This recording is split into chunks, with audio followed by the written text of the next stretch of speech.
The last moving truck disappeared around the bend at 4:17 on a gray Thursday afternoon, leaving June and Walter Mercer in two aluminum lawn chairs beside a house barely wider than the truck itself. Rebecca had rolled down her window before driving away. "Daniel will call tonight." Walter lifted one hand without standing. "Paula's still coming, right?" Rebecca asked. June looked at her phone. "No new messages. That's what she said." Rebecca nodded too quickly, then drove off with the final load of furniture from the main house. The new owners would receive their keys in the morning. By then, the old property had to be empty, including the 360-square-foot cottage squatting beside the workshop, like something a child had built from leftover lumber. At 4:23, Paula texted, "I'm so sorry. Work retreat got moved up. Can't get away. We'll figure everything out this weekend." Walter read it over June's shoulder. "All our children have figured out," he said, "is the direction away from us." Behind them, the tiny house held 2 suitcases, 3 boxes of food, June's sewing machine, Walter's tools, and nearly everything they had left in the world. They had 23 days to remove it from land that no longer belonged to the family.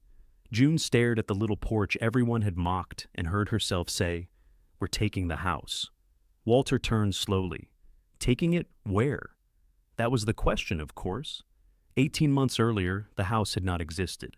There had only been Walter on the kitchen floor of their old ranch home, furious because June would not let him get up.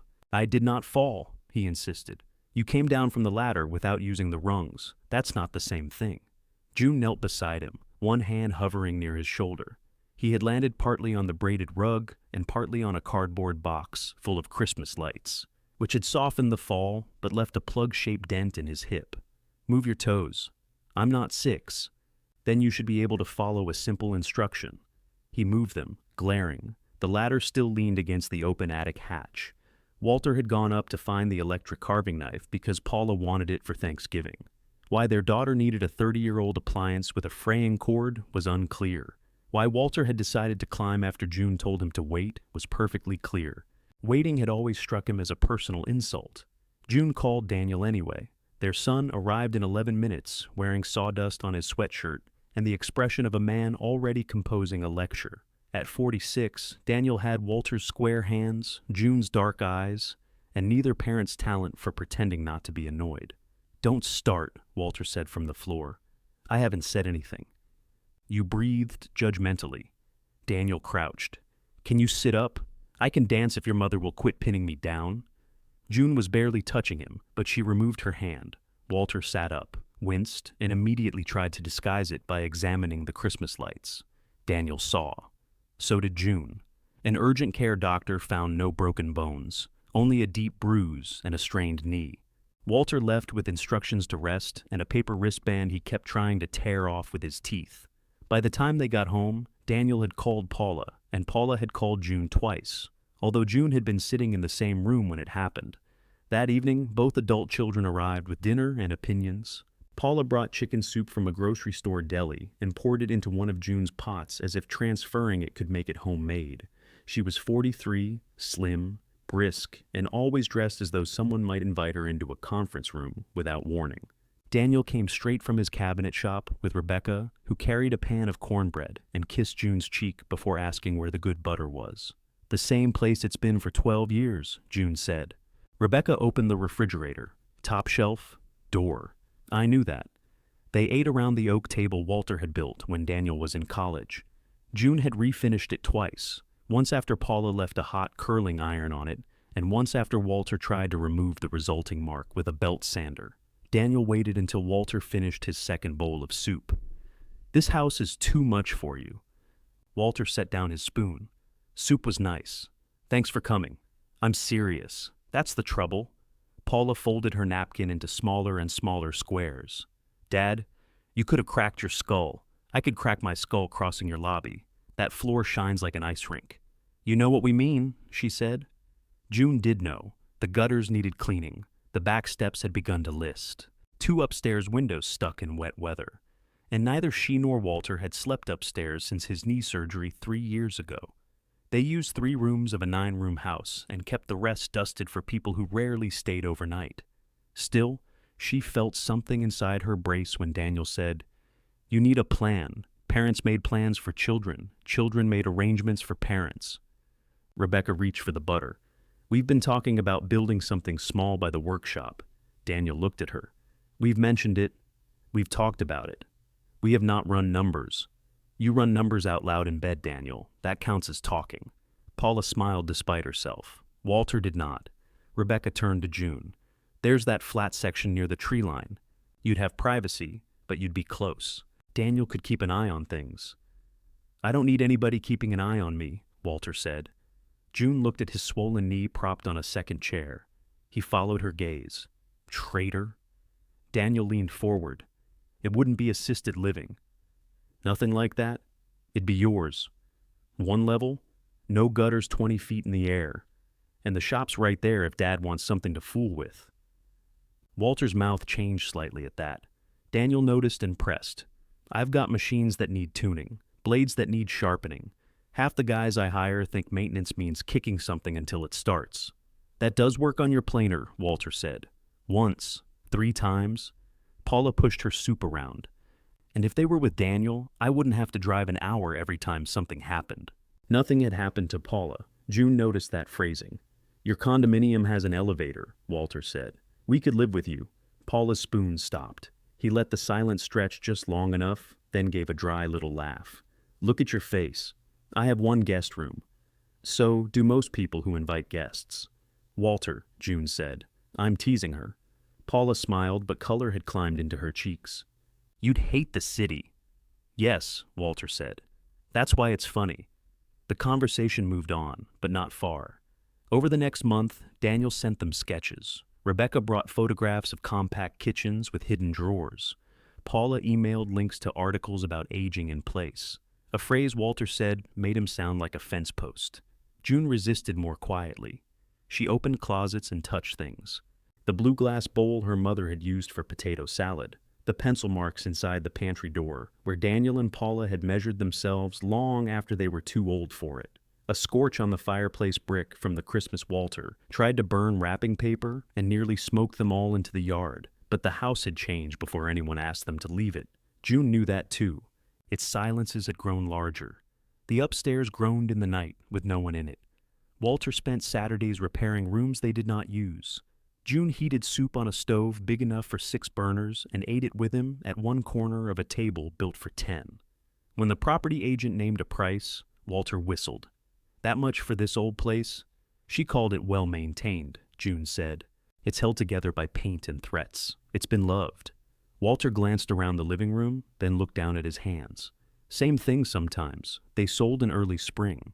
Daniel's proposed cottage grew smaller each time the estimate grew larger. 450 square feet became 400. 400 became 360, with a sleeping loft struck from the plans after Walter stared at the ladder and asked if Daniel's goal was to kill him more efficiently. June insisted on 2 things: a real oven and somewhere to sit across from her husband during meals. You can eat at the counter, Rebecca said while they reviewed the plans. I have spent 46 years looking at that man-chew, June replied. I'm not giving up now. The builder designed a narrow table that folded flat against the wall. Walter studied the mechanism and declared it flimsy. Then he spent 2 days making a better one. They gave away furniture, sold tools in pairs, and argued over ridiculous things. Walter wanted to keep 4 hammers. They're different weights. You have 1 arm, I use both arms, at the same time, if necessary. June kept 3 casserole dishes despite having 1 cabinet large enough for cookware. Walter placed the 4th hammer in the donation box, then removed it after she went to bed. She found it beneath the passenger seat of the car and left it there. On the morning they moved out of the ranch house, June walked through each empty room with a damp cloth, wiping marks no buyer would notice. Walter waited on the porch, keys in hand. She thought he might rush her. Instead, he went back inside and stood beside her in the pantry. The pencil marks were still there. Should have painted over those, he said. No, he agreed. At Daniel's property, the cottage smelled of pine boards, fresh caulk, and the faint plastic scent of appliances that had never been used. It sat 20 yards beyond the workshop, tucked against the tree line. The exterior was pale yellow because June had wanted something cheerful, and Walter had said any color that required 3 coats was not cheerful. Their queen bed occupied most of one end. The shower was so compact Walter had to step inside sideways. The kitchen counter had a two-burner stove, the real oven June had defended, and precisely 11 inches of workspace between the sink and refrigerator. June unpacked the blue glass bowl first. Walter installed hooks by the door, then moved them when their coats blocked the light switch. He built shelves over the toilet, under the bed, around the water heater, and in one alarming case directly above June's pillow. "What goes there?" she asked. "Things we don't need often, then put them over your head." He moved the shelf. By the end of the first week, the little house began to reveal its own habits. If Walter opened the refrigerator while June lowered the table, someone got trapped. If June ran the oven, the whole place warmed in minutes. They could speak from opposite ends without raising their voices. There was nowhere to hide a bad mood, but there was also nowhere for loneliness to gather, unnoticed. Rebecca arranged a family supper on the new porch. Paula arrived with a bottle of wine and circled the cottage twice before entering. "This is adorable," she said. Walter looked at June. Paula caught it. "What?" "Nothing," June said. He enjoys that word. Daniel ducked into the bathroom and called out, "Dad, you can shower, brush your teeth, and fry an egg without changing position." Rebecca took a picture of Walter standing in the shower doorway, his shoulders nearly filling it. "Don't you dare send that," June said, already laughing. Rebecca typed with both thumbs. Too late. Paula examined the folding table. How long can two people live in a box before they start hating each other? Walter looked around the narrow room, then at Daniel, then at the photograph making its way through the family. "Depends," he said. "How often do the neighbors come over?" Everybody laughed. June laughed too. She was happy that night, or close enough not to question the difference. Daniel carried out plates. Rebecca opened another bottle. Paula sat on the porch step because there were not enough chairs. The cottage glowed behind them, small and new beneath the trees. Only Walter stayed quiet when Daniel raised his glass and said, "To the Mercer doll house." June nudged her husband's shoe until he lifted his glass. At the time, she thought his pride was the only thing in danger. It was not. By the second week, Walter had discovered that Daniel's table saw was out of alignment, his dust collector was wheezing, and one of his younger employees had been using a good chisel to open paint cans. Walter came back to the cottage carrying the abused chisel, as if it were an injured bird. "Look at this." June was hemming Paula's gray trousers at the folding table. "I'm looking." He pried a lid with it. Maybe the lid was very important. "This is a cutting edge." "So is Paula, but she still opens cans." Walter gave her a reluctant snort. He fetched a sharpening stone from beneath the bed and worked beside her, metal whispering over stone, while her sewing machine clicked. Their elbows bumped twice. On the third time, Walter folded in his left arm without comment. It should have felt crowded. Sometimes it did. Yet, June liked hearing him nearby. In the ranch house, they could spend half a day separated by rooms and call it togetherness. Here she knew when he sighed, when his knee bothered him, when he opened the cupboard and stared in as though a different snack might appear if he waited. They also learned that every object required negotiations. The sugar bowl could not live beside the coffee maker because Walter's tool charging cord reached that outlet. Wet towels could not hang over the shower rail because they blocked the medicine cabinet. June's sewing machine fit under the table only if Walter moved his boots, and Walter's boots could not move beside the door unless they evicted the vacuum. "We've built a house that needs air traffic control," June said. "You're the one who kept 3 casserole dishes. You kept 4 hammers. I gave one away. You hid one in the Buick." He looked at her, impressed rather than ashamed. "You found that? I found your Christmas present too." His smile vanished. "Where?" "I'm not telling." They settled into a pattern that did not feel like dependence at first. Walter wandered over to the workshop after breakfast and returned at noon, complaining about everything Daniel did wrong. June began putting lunch on 2 plates because Daniel usually followed him back. "You know you can bring your own food," she told her son one day. "I bring conversation. You talk with your mouth full. That's advanced conversation." Daniel ate 2 bowls of chili, tightened the loose hinge on the bathroom door, and left his dish in the sink. Walter watched the door close behind him. He's working through lunch again. He ate. He inhaled. That's not eating. June rinsed the dish. "You used to do the same." "I had you." The words pleased her until she realized what they meant. At the workshop, Daniel made handsome things and worried over ugly numbers. He had talent, orders, and no instinct for how long either one would take. A built-in bookcase quoted at 2 weeks consumed 4.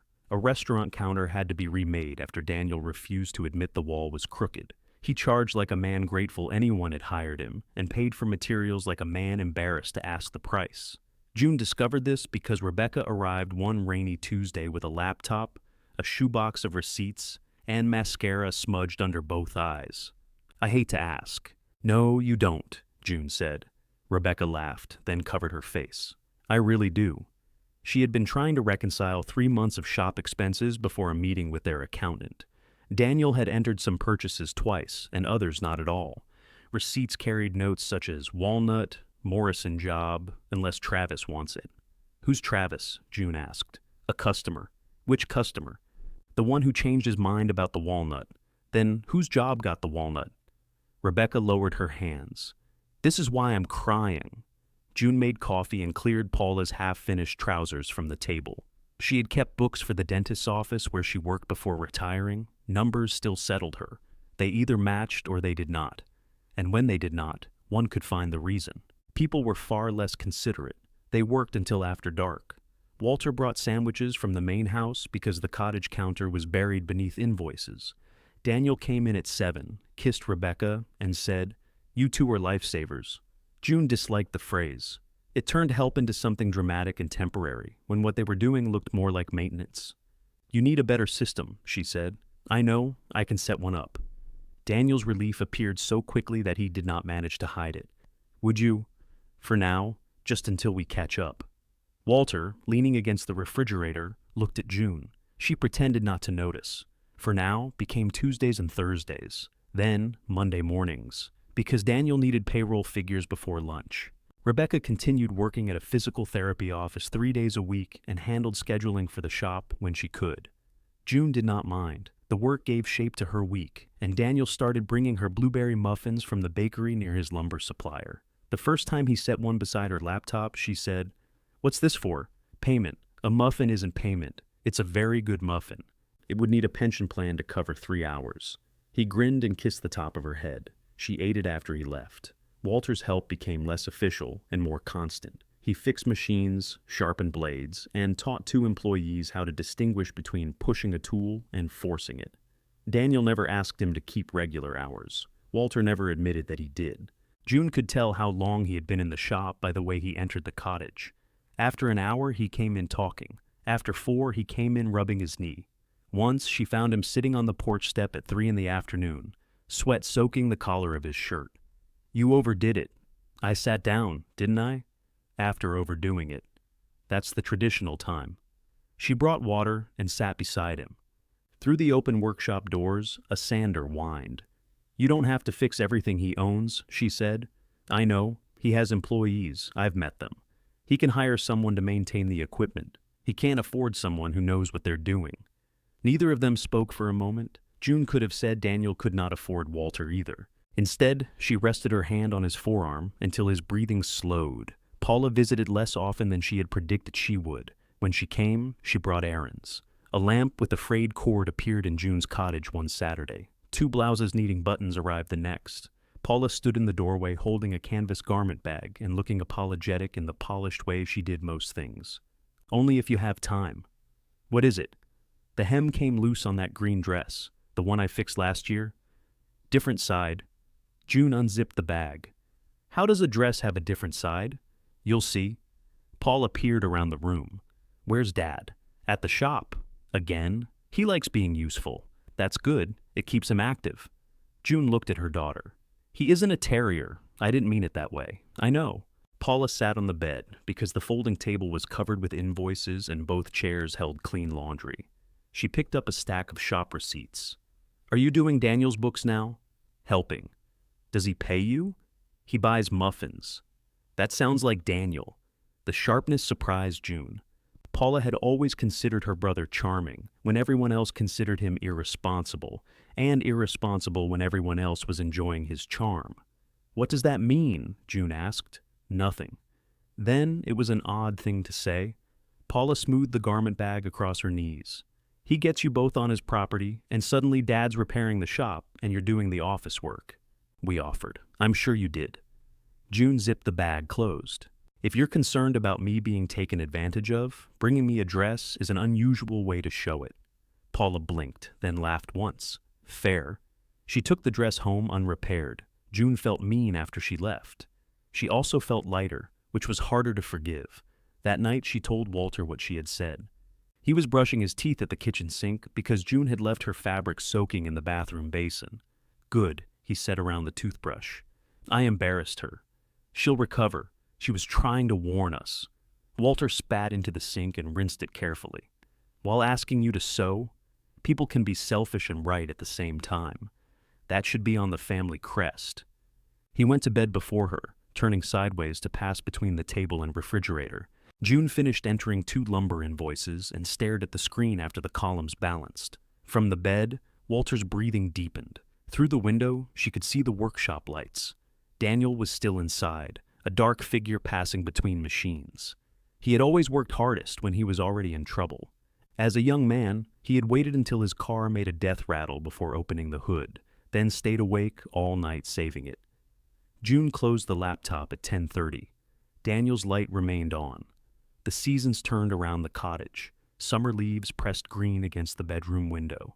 Autumn sent acorns hammering onto the metal roof hard enough to wake Walter swearing.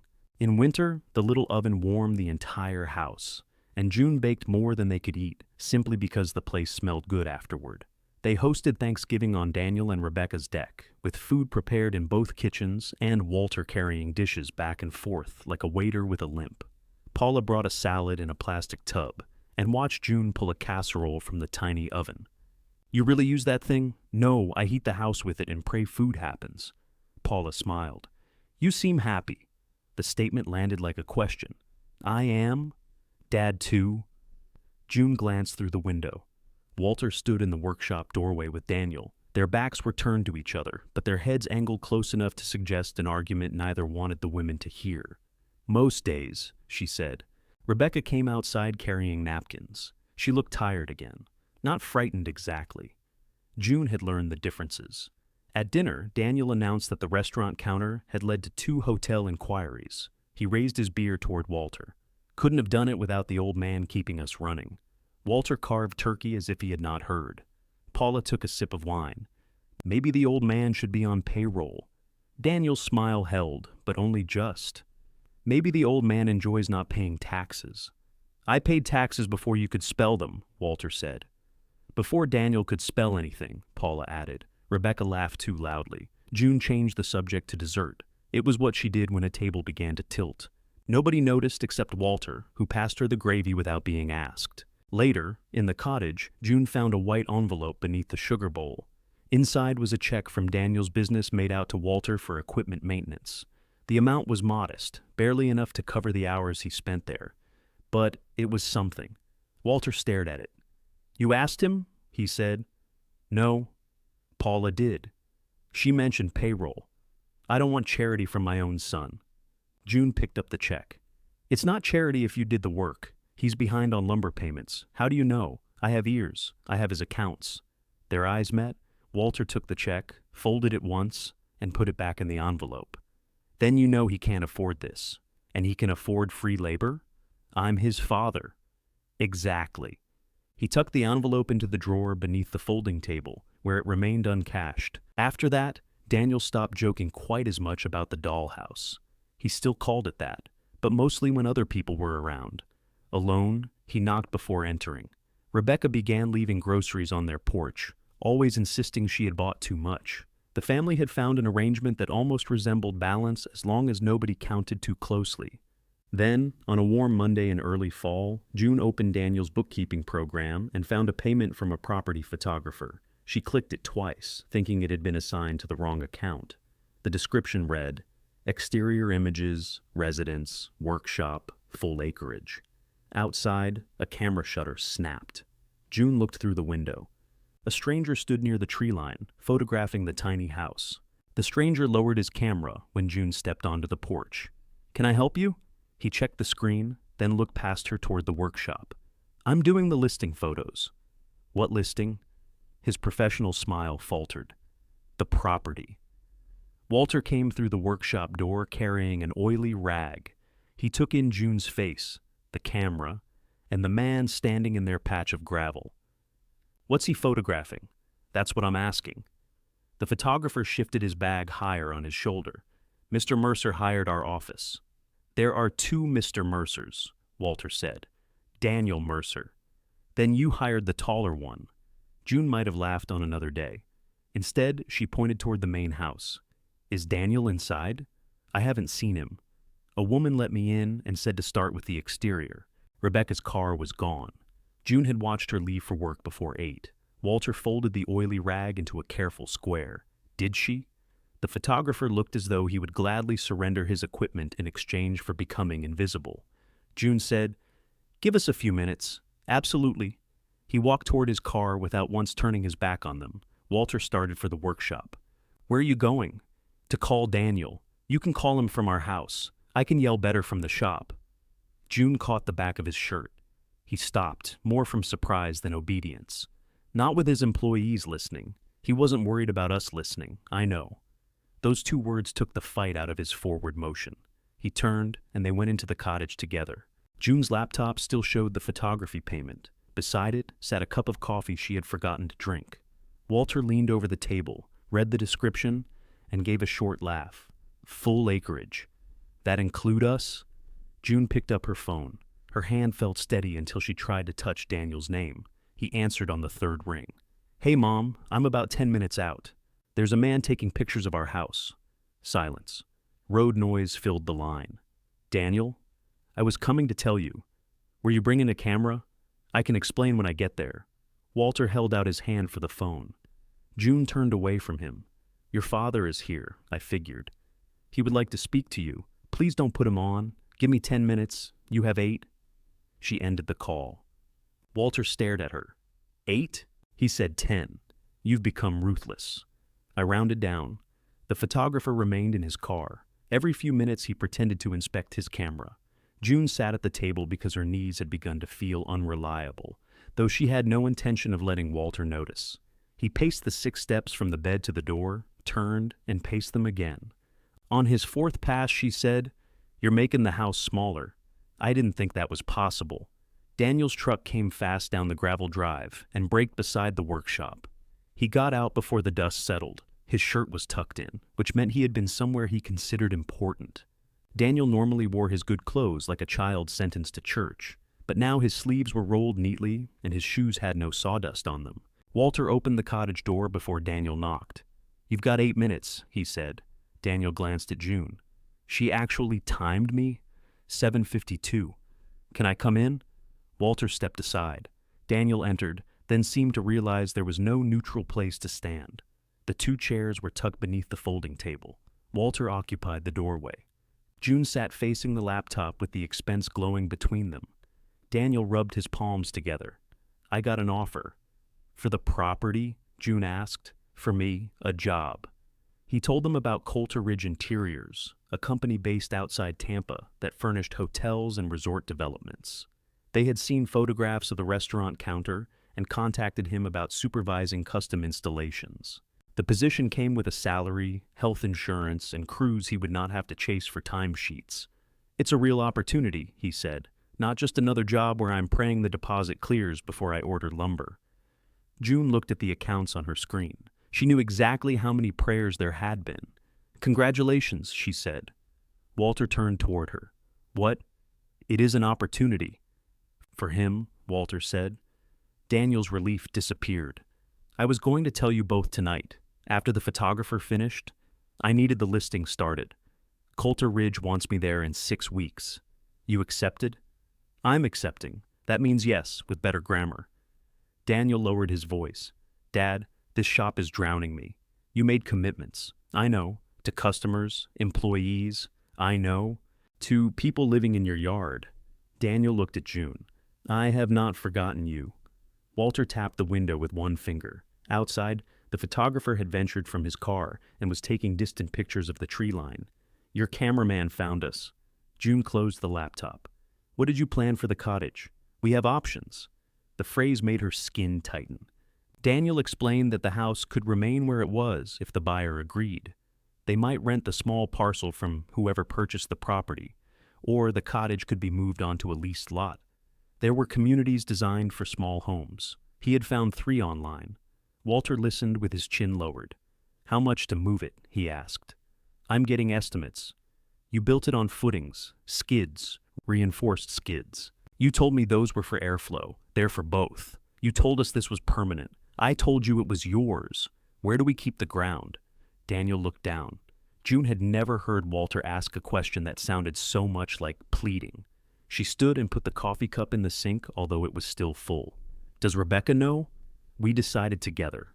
"Does Paula?" "No." "So, we are not the last." "That's not fair. It wasn't intended to be."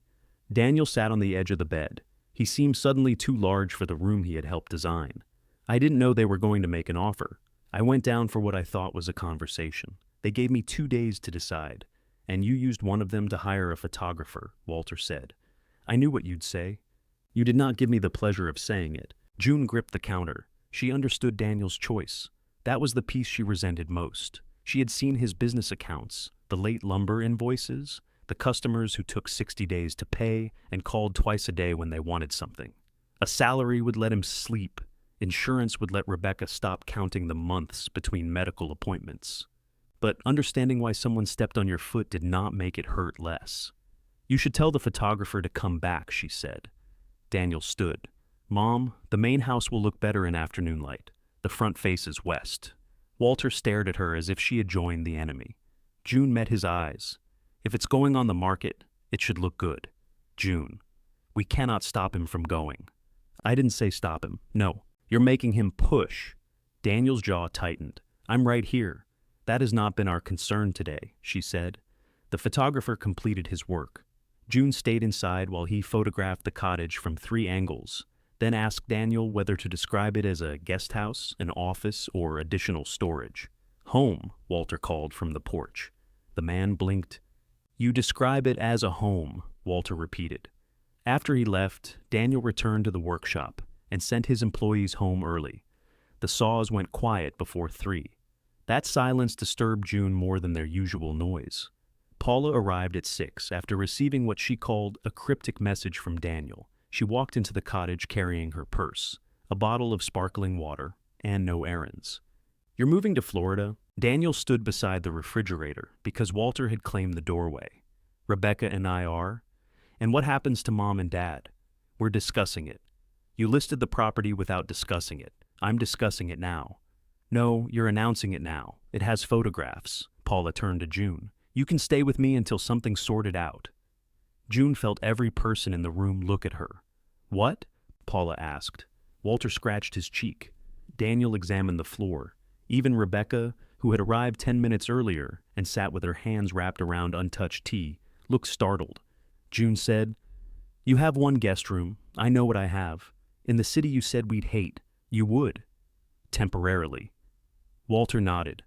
"Nothing makes a bad idea better, like a short deadline." Paula ignored him. "At least you wouldn't be stranded." The word struck Rebecca. Her cup clicked against its saucer. Daniel said, "Nobody is stranding anyone." They ordered pizza because the conversation outlasted supper. The delivery driver stood on the porch holding 3 boxes while 6 adults shuffled around trying to create a surface large enough for them. Finally, Walter folded down the table, and June cleared Daniel's property papers onto the bed. They ate with plates in their laps. The argument softened around food, then sharpened again. Paula wanted numbers. Daniel wanted flexibility. Rebecca wanted everyone to stop talking as though Florida had been her idea alone. Walter wanted the cottage left out of the sale entirely. "And sell what?" Daniel asked. "A donut around it? Sell the main house and workshop. Keep this section. The access runs through the property. Then make another drive. Across the drainage field? You should have thought of that before you parked your parents behind your business." Daniel dropped his pizza crust onto his plate. "You both agreed to live here. We agreed because you said here would stay here." June watched Rebecca close her eyes. That was when June understood there had been earlier conversations in the main house, maybe weeks of them. Conversations about how to tell Walter, how much the property might bring, whether Paula would help. Their lives had been a problem discussed in rooms 20 yards away. The property went on the market 2 days later. Showings disrupted everyone. June kept the cottage painfully clean, while strangers opened her cabinets and discussed where a larger refrigerator might fit.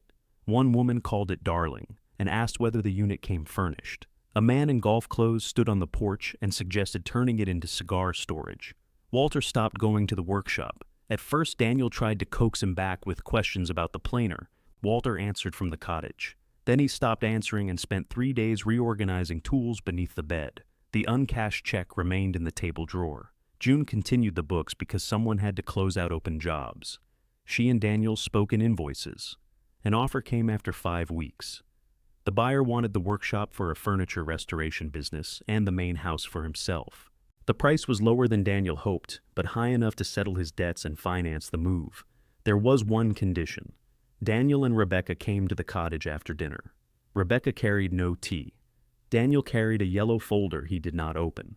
The buyer wants the small house removed, he said. Walter kept polishing the same wrench. He says it blocks expansion behind the shop. When? June asked. Daniel laid the folder on the folded table. Closing is in 30 days. They need the site cleared a week before. June did the arithmetic. 23 days. Daniel nodded.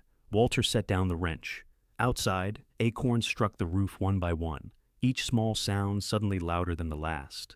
Is that the only offer? Walter asked. Daniel rubbed the edge of the yellow folder. It's the only serious one. That wasn't what I asked. We've had 2 others. One was too low. The other buyer couldn't get financing. So this is the only offer you want. Rebecca shifted beside him. It lets us pay everybody, Walter. Everybody meant the lumber supplier, the equipment lender, the employees with unused vacation, and the credit card. June had watched creep higher each month. There was no room in the word for the 2 people sitting in the tiny house. June asked, "What will it cost to move this?" I've called 3 companies and one said they don't move structures they didn't build. One hasn't called back. Walter waited. Daniel opened the folder and drew out a printed estimate. This one came today. June held out her hand. Daniel gave it to her. The number at the bottom was $14,860. That did not include disconnecting utilities, removing the porch, repairing damage after transport, or preparing a new site. It did include 60 miles of hauling. Every mile beyond that cost more. June read it twice. Walter did not ask to see it. 14,000? Almost 15, June said. That's to pick it up and put it down? More or less. I can do that for free. With what? Daniel asked. A bad attitude in your truck. You can't pull a house with my truck. Then it's not much of a truck. Rebecca looked toward June, inviting her into the familiar job of softening the men.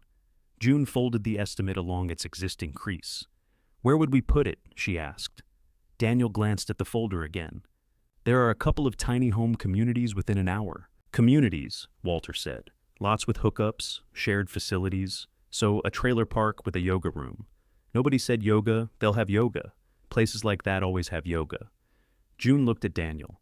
Have you called them? I emailed links. That's not what I asked. He exhaled.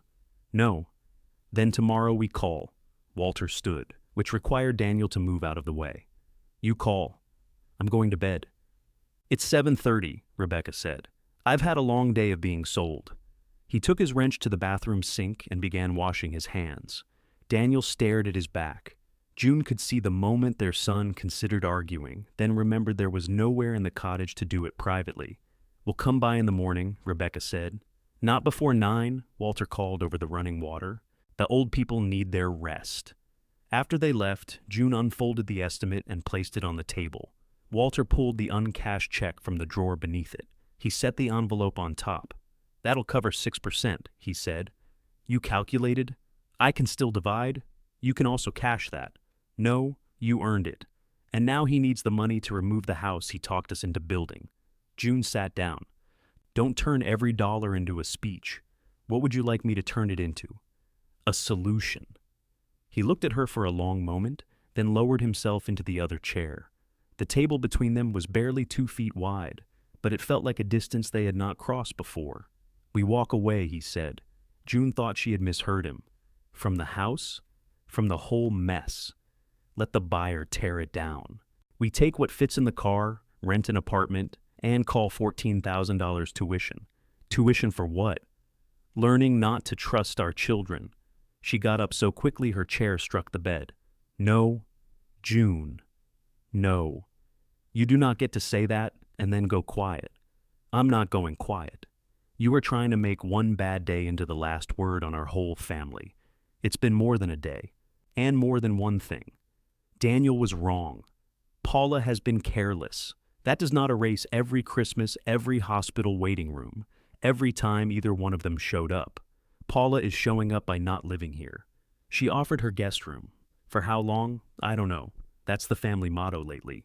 June snatched the estimate from the table and carried it 3 steps to the counter, which was as far as anger could travel in the cottage. Walter's voice softened. The house is lumber and pipe. Then why did you spend 6 days building those shelves? Because you needed somewhere for your ridiculous bowls. My mother's bowl is not ridiculous. I said bowls, plural. She knew he was trying to make her smile. That made her angrier. This is our home. Our home was on Dogwood Lane. You told me that house was too big. It was. You told me this one was ours. His face changed. Not much, but enough. June lowered the paper. I believed you. Walter looked toward the dark window. I believed him. The next morning, Daniel arrived at 9:03 with coffee and a list of phone numbers. Walter accepted the coffee, but not the apology disguised inside it. The first tiny home community required houses to be built by one of its approved manufacturers. The second allowed outside structures but had no available lots. The third had space and sent photographs of a wooded hillside with a clubhouse, raised garden beds, and, as Walter had predicted, outdoor yoga on Saturdays. They drove there that afternoon. The manager, a pleasant woman named Elise, toured them through the grounds in a golf cart. June liked the trees and disliked how quickly she began trying to imagine herself among them. The available lot sat near a drainage ditch. Their cottage would fit if they removed the porch and shifted the utility hookups. Elise measured the roofline, then crouched to inspect the skids. I'd want our contractor to look at this, she said. Walter folded his arms. It's sound? I'm sure it is. We have wind load requirements. It survived Daniel's construction. Daniel, standing behind him, muttered, helpful. The monthly lot fee was more than June expected. It covered water, trash, lawn care, and the clubhouse. Electricity was separate. So was the assessment scheduled for the following year to repair the private road. Back in the car, Paula called. June put the phone on speaker. You can use my place, Paula said after hearing the numbers. You don't have to decide under pressure. Walter watched the road through the passenger window. For how long? June asked. A few weeks. And our furniture? Storage. The house? I don't know, Mom. I'm trying to give you breathing room. Daniel gripped the steering wheel. They need somewhere to move it, not somewhere to breathe. At least I'm offering something. You're offering a bed 30 minutes from an available lot.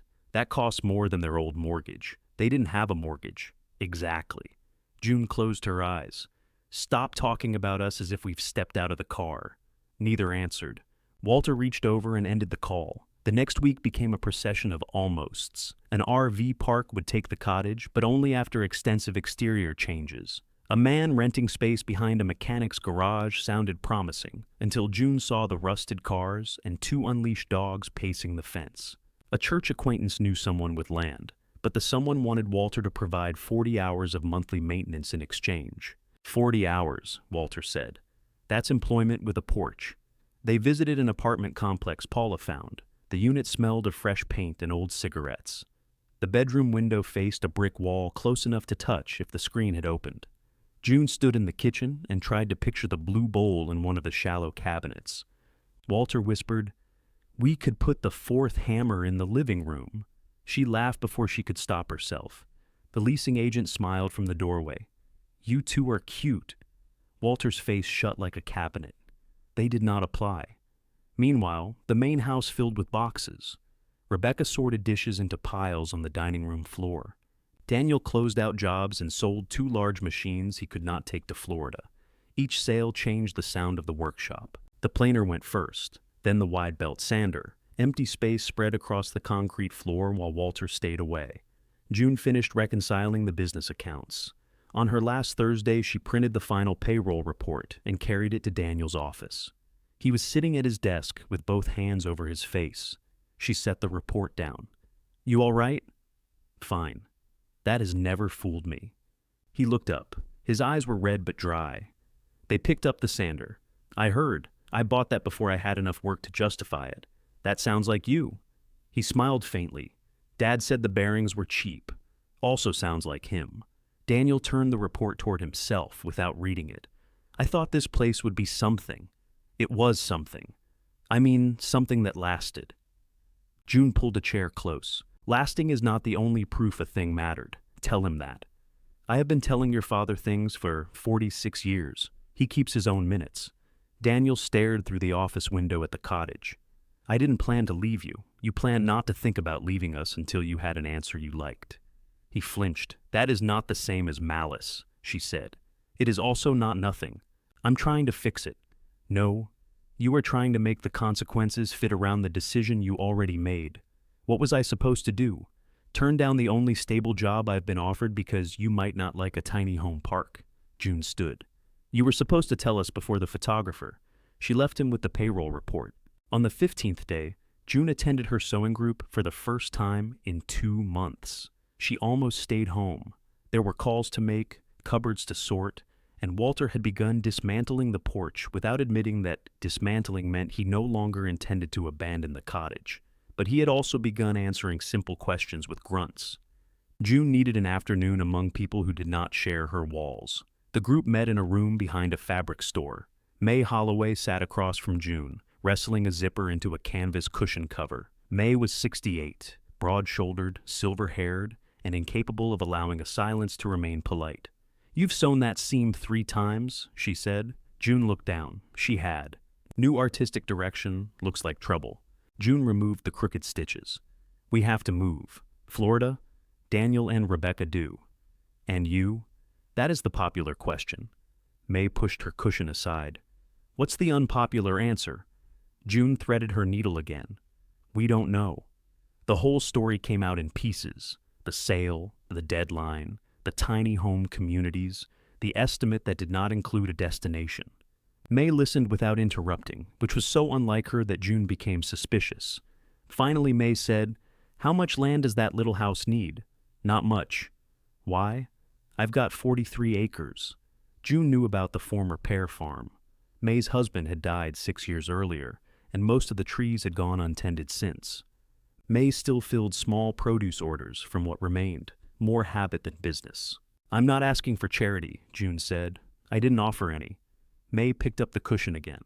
There's an old packing area west of my house. Gravel base. Water line runs near it. Power's farther. Might be ugly. How ugly, May considered. Depends how sentimental you are about weeds. June's needle stopped.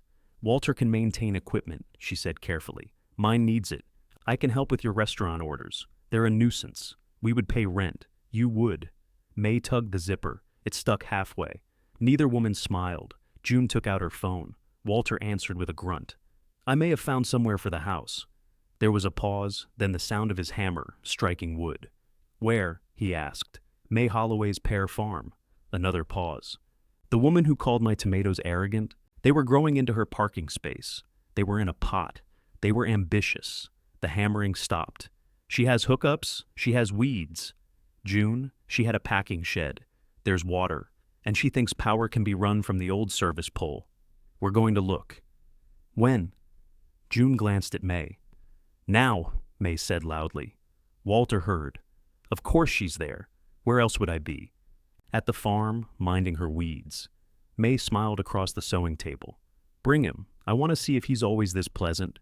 He is, June said. It takes discipline. May's farm lay 38 miles east, past 2 towns that seemed to consist mainly of gas stations, churches, and places selling mulch.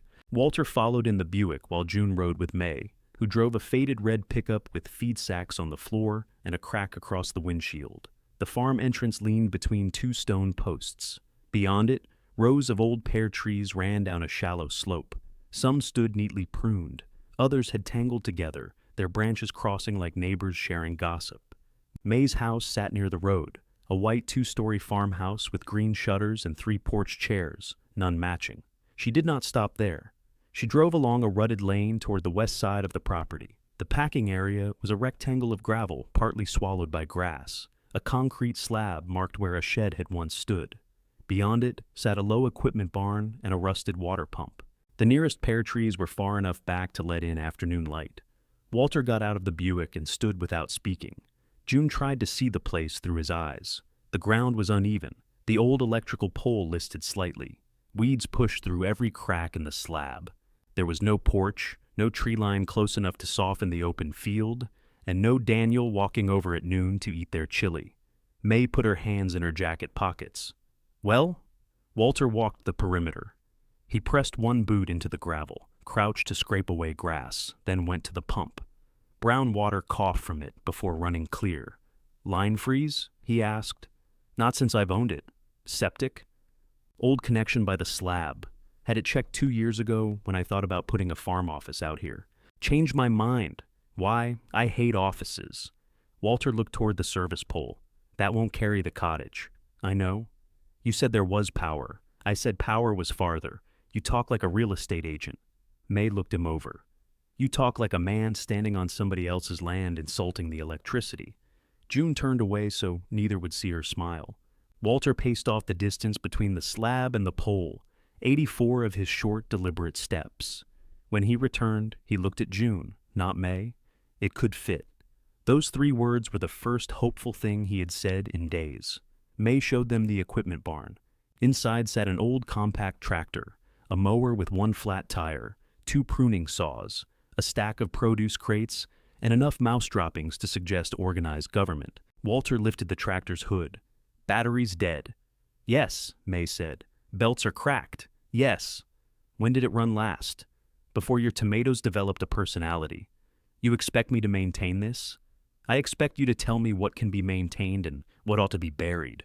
Walter wiped 1 finger over the engine housing. Good tractor. Then try not to marry it. The rent May named was low but not symbolic. June calculated what it would cover for May and what it would leave for them. Walter proposed a lower amount in exchange for equipment maintenance. May countered with fewer maintenance hours and the full rent. I won't have either of you pretending work is payment when it takes over your week, she said. 8 hours a month from Walter, 6 from June on the produce orders. Anything beyond that, we pay each other. June felt Walter glance at her. May continued. Utilities are yours. Gravel work is yours. If one of us wants out, 90 days notice. You thought this through fast, June said. I've lived alone 6 years. You learn to think before inviting 2 people and their entire house into your west field. Walter closed the tractor hood. I want it written down. So do I. They shook hands in the mouse-governed barn. On the drive back, Walter kept 1 hand on the wheel and the other resting near the gear shift. June waited for him to speak. Finally, he said, She's bossy. You like her? She called my tomatoes arrogant. You've mentioned the power run will cost. So will the water connection, and the septic inspection, yes, and the mover. June watched rows of bare trees slide past. Say the number you're trying not to say. We could spend $22,000 before we sleep there one night. Probably. That is most of what we kept liquid after building the house. I know. That money is for emergencies. We are 8 days from being homeless. He tightened his hand on the wheel. An apartment would be cheaper. Then why did you tear up the porch? Because Daniel used screws where he should have used bolts. Walter, he drove another mile. I don't want to lose it, he said. June slipped her hand over his on the gear shift. Neither do I. The hauling company agreed to move the cottage if Walter reinforced the frame and removed the porch, awning, and exterior steps. Their original estimate held, though site preparation added another $6,000 and the utility work might rise if the trench hit rock. May knew a tow operator named Leon Briggs, who had moved farm equipment wider than the cottage. He met Walter at the property the next morning, arriving in a Navy work truck with Briggs Recovery lettered on the door. Leon was 58, tall and narrow, with a gray beard trimmed close and a left thumb that did not bend. He crawled beneath the cottage without introducing himself, emerged dusty, and asked who had attached the center brace. I did, Walter said. Leon nodded. That's the one part I trust. Daniel, standing nearby, crossed his arms. I built the skids. I know. How? They're pretty. June coughed into her hand. Leon explained that he would handle the structural preparation and coordinate with the hauling company. The route to May's farm had two tight turns, but no low bridge and only one overhead line that required careful clearance. They could move at dawn if the weather held. Walter asked more questions than Leon answered. Leon answered more than Daniel liked. By noon, the three men had marked reinforcement points with yellow chalk. When Leon named his price, Walter said, "That includes insulting my son? No charge." Daniel shook Leon's hand. Paula came to see May's farm 2 days later. She wore loafers unsuited to gravel and spent the first 10 minutes looking for reasons to dislike it. "How far is the hospital?" she asked. 22 minutes, May said. "Ambulance? Usually faster." "Usually? Depends how fast you're dying." "May," June said.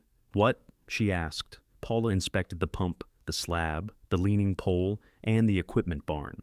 "You'd be isolated." "I live 300 yards away," May said. Paula looked toward the farmhouse. "That's not close. It is if your mother owns a whistle." June touched her daughter's arm. "We'll be all right." Paula's face tightened. "You don't know that. No one ever does. You were supposed to be safer at Daniel's." Daniel had come in his truck with a load of treated lumber. He set it down harder than necessary. "I'm standing here too," he said. "I know. That's why I said it. Can we not do this today? Which day would you prefer? The one you leave?" Rebecca stepped between them, carrying a clipboard of utility estimates. "We have 5 days. Could everybody hate each other after we connect the water?" They spent the afternoon clearing weeds. Paula, still angry, proved better with a shovel than her shoes suggested.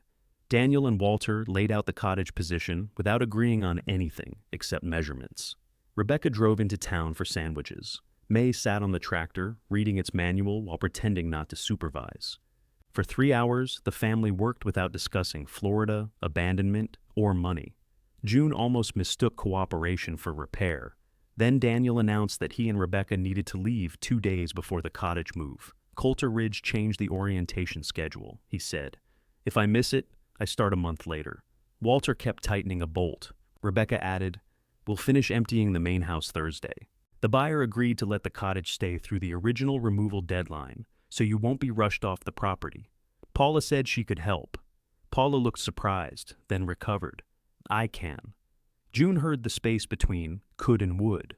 On Thursday afternoon, Rebecca loaded the final box into the moving truck. The main house stood empty. The workshop echoed. Daniel had already left in his truck, hauling their car behind him toward Florida. Rebecca hugged June for a long time beside the cottage. "I'm sorry," she whispered. "For what part?"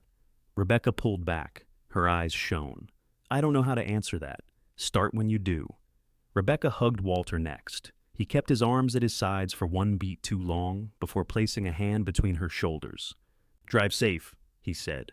She climbed into the truck. At 4:23, after the taillights vanished around the bend, Paula's message arrived. June read it.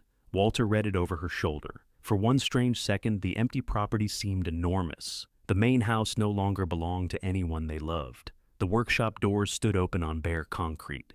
Even the trees appeared farther away. "All our children have figured out," Walter said, "is the direction away from us." June looked at the cottage. Its porch lay in numbered pieces beneath a tarp. Yellow chalk marked the frame. Inside were their suitcases, food, tools, her sewing machine, and the blue bowl wrapped in Walter's oldest flannel shirt. "We're taking the house," she said. Walter's anger flickered into something tired and almost amused. "That would be more impressive if we weren't already paying people to do it. I'm practicing." "For what?" "For tomorrow." The hauling crew arrived before sunrise. Floodlights washed the cottage white while Leon crawled beneath it one final time. Chains tightened. Hydraulic jacks took the weight so slowly that June doubted anything was happening. Then a drinking glass rattled inside a packed box. The tiny house lifted 1 inch from the ground. The jacks rose again. A second glass answered the first. Somewhere inside the cottage, a cupboard door swung open and struck its frame. Walter moved toward the steps that were no longer there. Leon caught his sleeve. "Nothing you can do in there now. I latched those cabinets." Then one's expressing an opinion. The hydraulic pump whined. The house separated from the blocks that had held it for 18 months, exposing pale rectangles in the dirt. June had expected the sight to feel triumphant. Instead, it looked indecent, like seeing the ankles of someone whose skirt had lifted. Workers guided steel beams beneath the skids. Chains clattered. Leon called measurements to the hauling crew, while Walter repeated some of them under his breath. The cottage shifted sideways. June grabbed Walter's hand. "I see it," he said. "I'm not pointing." He looked down at their joined hands and tightened his fingers. By 6:30, the house rested on the long flatbed. Without its porch and steps, it appeared taller, narrower, and much less certain of itself. The pale yellow siding glowed in the work lights. Through the bedroom window, June could see the outline of their mattress strapped upright against the wall. Leon walked around the trailer with a flashlight. "Front trim's too close to the wheel housing," he said. "We need another 2 inches." The hauling supervisor frowned. "We measured." "You measured before you took the load." "We're within tolerance. Then tolerate raising it 2 inches." Walter nodded approvingly. Another adjustment consumed 20 minutes. Dawn began as a faint gray strip behind the empty workshop. June stood in its wide doorway while no one was watching. Sawdust still marked the floor where the big machines had stood. In Daniel's office, a single pushpin remained in the wall. For more than a year, she had crossed the yard carrying payroll reports and returned carrying empty lunch dishes. She had believed those ordinary crossings were building a life. Now they seemed to belong to a different woman, one who had mistaken being needed for being secure. The truck engine started outside. Walter called, "June." She touched the office doorframe once and left. The convoy moved slowly down the gravel drive. Leon's truck first with a yellow beacon, then the hauler carrying the cottage, then June and Walter in the Buick. A second escort vehicle followed behind them. At the road, the truck paused. June looked back at the main house. She had never loved it, but Rebecca's herb pot still made dark circles on the porch, and one upstairs curtain had been left half open. The cottage stood above the hedge now, facing forward as if refusing to look back. "You all right?" Walter asked. "No." "Me neither." The truck turned east. People came out to watch. A man in pajama pants stood at the end of his driveway, holding a coffee mug. 2 employees from the gas station stepped onto the curb. At a red light, a woman rolled down her window and called, "Where y'all taking that cute thing?" Walter muttered, "Everybody likes it now that it's leaving." June almost smiled. The first tight turn came outside Millbrook, where a stone wall crowded one side of the road and a deep shoulder dropped on the other. Leon stopped traffic, walked the curve, then waved the hauler forward a few feet at a time. The cottage's rear corner passed the wall, with inches to spare. June had been holding her breath. She released it noisily. Walter glanced at her. "You could help by leaning left." "Does it matter which left?" He studied the house ahead. At this point, any left. The second turn was worse. A delivery van had parked beyond the marked no parking signs, forcing the trailer toward the edge of the road. Leon knocked on 3 doors before locating the driver. 10 minutes became 20. The cottage waited in the intersection while irritated traffic backed up in both directions. A man in a pickup shouted something June could not hear. Walter rolled down his window. "He says we ought to buy a real house. Do not answer him." "I was going to ask if he had $14,000. You were going to say something about his truck." "That too." The van finally moved. The hauler eased around the turn. Halfway through, the trailer's right wheel slipped off the pavement and dropped 2 inches onto the soft shoulder. The cottage flexed. A sharp crack cut through the engine noise. June flinched. The convoy stopped. Leon climbed onto the flatbed. He inspected the skids first, then walked the narrow edge beside the siding. At the bedroom window, he removed his cap. "What?" Walter called. Leon looked down. Outer pane cracked. Walter opened the car door. June caught him by the belt. "Where are you going?" "To look." "You can look after it's no longer sitting in an intersection." "That's our window, I remember." The hauler slowly pulled back onto the pavement. The window held, though a white fracture now ran from the lower corner to its center. June could see it every time sunlight flashed across the glass. Walter did not speak for the next 6 miles. At the edge of May's property, Leon stopped the convoy again. The farm lane was wide enough, but the old pear trees reached toward it. May had tied bright strips of fabric to the branches that needed trimming. She stood on the stone gatepost, waving pruning shears. Walter lowered his window. "You waited until today? I wanted to be fresh. You could have cut those yesterday. You could have lived in an apartment." Leon got out before Walter could answer. "If you two are finished flirting, I need that branch down." May grinned and began cutting. June joined her. The branch was thicker than it appeared, and the pruning saw caught twice. Walter climbed out with his stiff knee and reached for it. "You supervise," June said. "I know how to cut a pear limb. So does May. Then why is she sawing uphill?" "Because it annoys you," May said. They removed 3 branches and tied back a 4th. The hauler entered the lane with the cottage roof clearing by inches. Near the equipment barn, an old limb extended farther than Leon had calculated. It brushed the roof with a long, scraping sound. Walter swore. The hauler stopped again. Leon climbed up and examined the damage, paint and top layer of membrane. "About 4 feet. "About," Walter said. 3 feet 10 inches if it improves your morning. "It doesn't." "Then 4. June looked at the scratched roof, the cracked window, and the pale house balanced above May's weeds. It had not even reached the slab, and already it seemed battered. May touched her elbow. "Things look worse in the air." "Is that wisdom?" "No. Roofs are supposed to be below you." The prepared gravel held. The flatbed backed into place while Leon called corrections. 2 inches right, straight. "Stop." The cottage hovered over its new foundation blocks. When the hydraulics lowered, the house groaned. June stood with her palms pressed together. Walter had gone completely still. Even May stopped talking. The skids touched. The tiny house settled onto May Holloway's farm at 11:42 in the morning. Nobody cheered. The hauling crew immediately began removing chains, and Leon crawled beneath the frame to check the braces. Walter followed until Leon told him his knees were not invited. June climbed the temporary steps and opened the door. Everything had moved. A chair lay on its side. 2 cabinet doors hung open despite Walter's latches. A box labeled bathroom had slid beneath the table, and one of her casserole dishes had escaped its towels and shattered across the floor. Walter came in behind her. "Which one?" "The yellow." "You like that one?" "I did." He knelt automatically to pick up a piece. His face tightened before his knee reached the floor. "Leave it," June said. "I can pick up a dish. You can also bleed." She found the broom wedged beside the refrigerator. They cleaned without speaking. Through the cracked bedroom window, May and Leon argued about the location of the utility trench. It sounded almost companionable. The blue bowl had survived. Walter's oldest flannel shirt still wrapped it inside a box marked "Kitchen, open first." June placed it on the counter and ran one finger around its rim. "Don't put anything in the cabinets yet," Walter said. "I need to check level. I'm not unpacking." "You unpack when you're nervous? You repair things when you're nervous. That's useful." "So are bowls."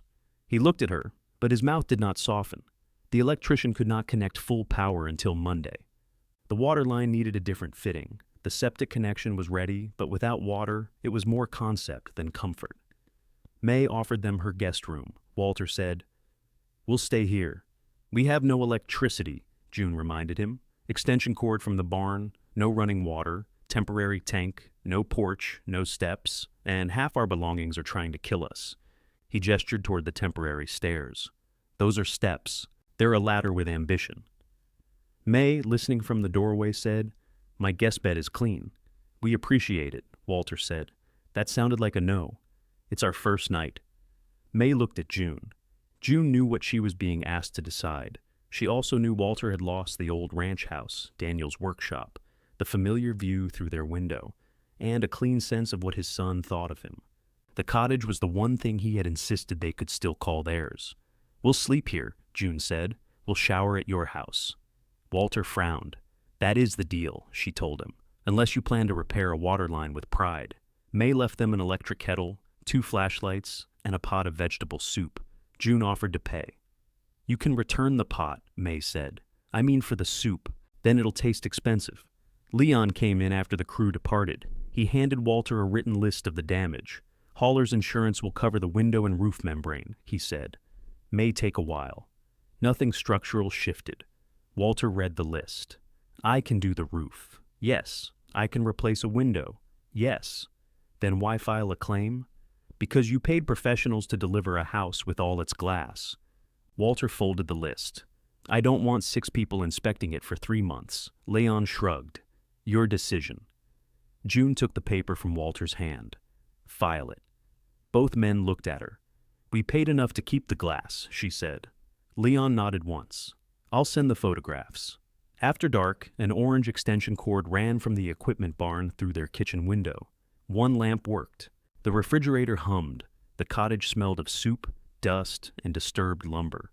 They ate from bowls balanced on their knees because the folding table was blocked by boxes. Rain began tapping the scratched roof. Walter listened. "It's sealed," he said. "I didn't ask." "You were thinking it?" "I was thinking the soup needs salt." They lay down fully dressed. The cracked outer pane drew a white line through the black window. Boxes crowded the bed on June's side until Walter got up and moved them, despite his knee. When he returned, he remained sitting on the edge of the mattress. "It looks smaller here," he said. June could not tell whether he meant the house or their life. She reached for his hand in the dark and found it cold. Outside, wind moved through the neglected pear trees. The branches scraped one another with a sound like furniture being dragged through distant rooms. Walter lay down but did not let go. Sometime after midnight, the extension cord tripped. The refrigerator stopped humming. Neither of them spoke. Walter threw back the covers. "Don't," June said. "I'm resetting the breaker. In the rain, the breaker doesn't care about weather. I do." He felt along the floor for his boots and struck a box with his bare toe. His curse seemed too large for the house. June switched on a flashlight. "Are you hurt?" "No. You're holding your foot. I can hold things that aren't hurt." He sat on the bed, breathing through his teeth. Outside, rain drummed harder against the roof, including the scraped section Walter had been listening to all evening. June pulled the quilt over her legs. "The food will keep until morning. The milk won't. It's 48 degrees outside. We should put the refrigerator outside. We should sleep." Walter aimed the flashlight toward the orange cord passing through the cracked kitchen window. Rain could have gotten into the connection. Then going out in it seems ideal. He turned the light on her. She raised a hand. "Get that out of my face. You're enjoying this. I am not enjoying anything at 1 a.m. You were right about staying at May's." June lowered her hand. "I didn't say that. You're saying it with your forehead. My forehead has asked you to come back to bed." Walter set the flashlight on the counter and removed his boots again. He lay down stiffly, leaving a strip of mattress between them that the cottage could hardly afford. In the morning, they discovered the electric kettle and refrigerator had tripped the old barn circuit together. May reset it and nailed a plastic bucket sideways over the outdoor connection to keep off the rain. "Temporary engineering," she said. Walter inspected the bucket. "That's a feed scoop. Now it has a second career. It'll trap moisture." May drilled a hole in the bottom without looking at him. "Anything else?" Walter studied the drainage hole. "Could be bigger." She handed him the drill. By noon, the rain stopped. Leon arrived with roofing membrane, a replacement window estimate, and a thermos large enough to bathe in. He climbed onto the cottage before Walter could object. "I can do that," Walter called. Leon looked down. Then, "Hold the ladder." "I don't hold ladders. Good day to learn." June stood on the temporary steps, waiting. Walter noticed. "You too? I watched you come off one ladder already. I came down efficiently. You dented your hip with a Christmas light plug." Leon leaned over the roof edge. "I'd listen to her." "Nobody asked you," Walter said. "Then stop shouting personal history toward the sky." Walter held the ladder. The membrane patch took less than an hour.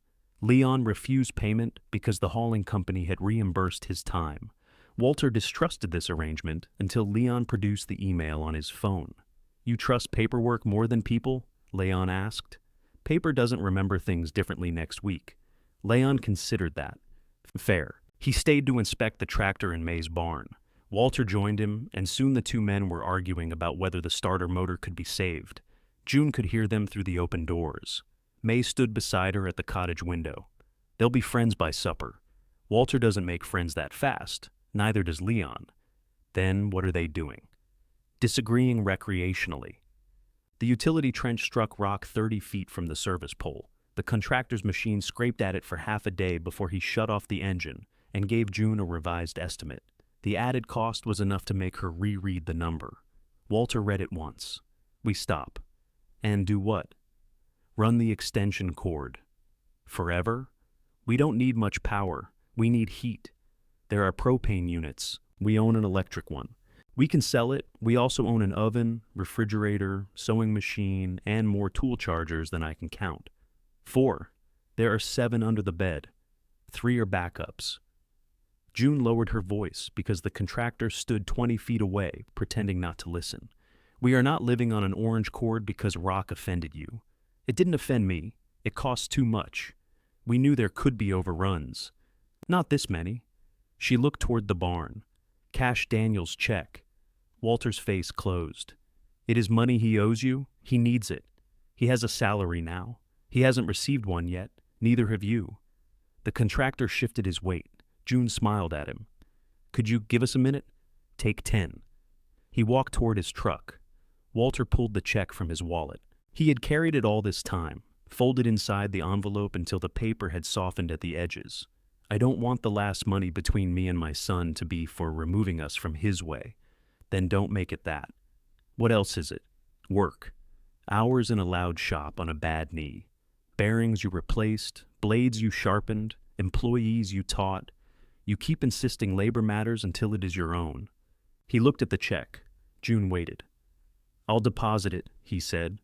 But I'm not thanking him. You thanked him when he wrote it. I said it was charity. That was your version. Power reached the cottage 2 days later.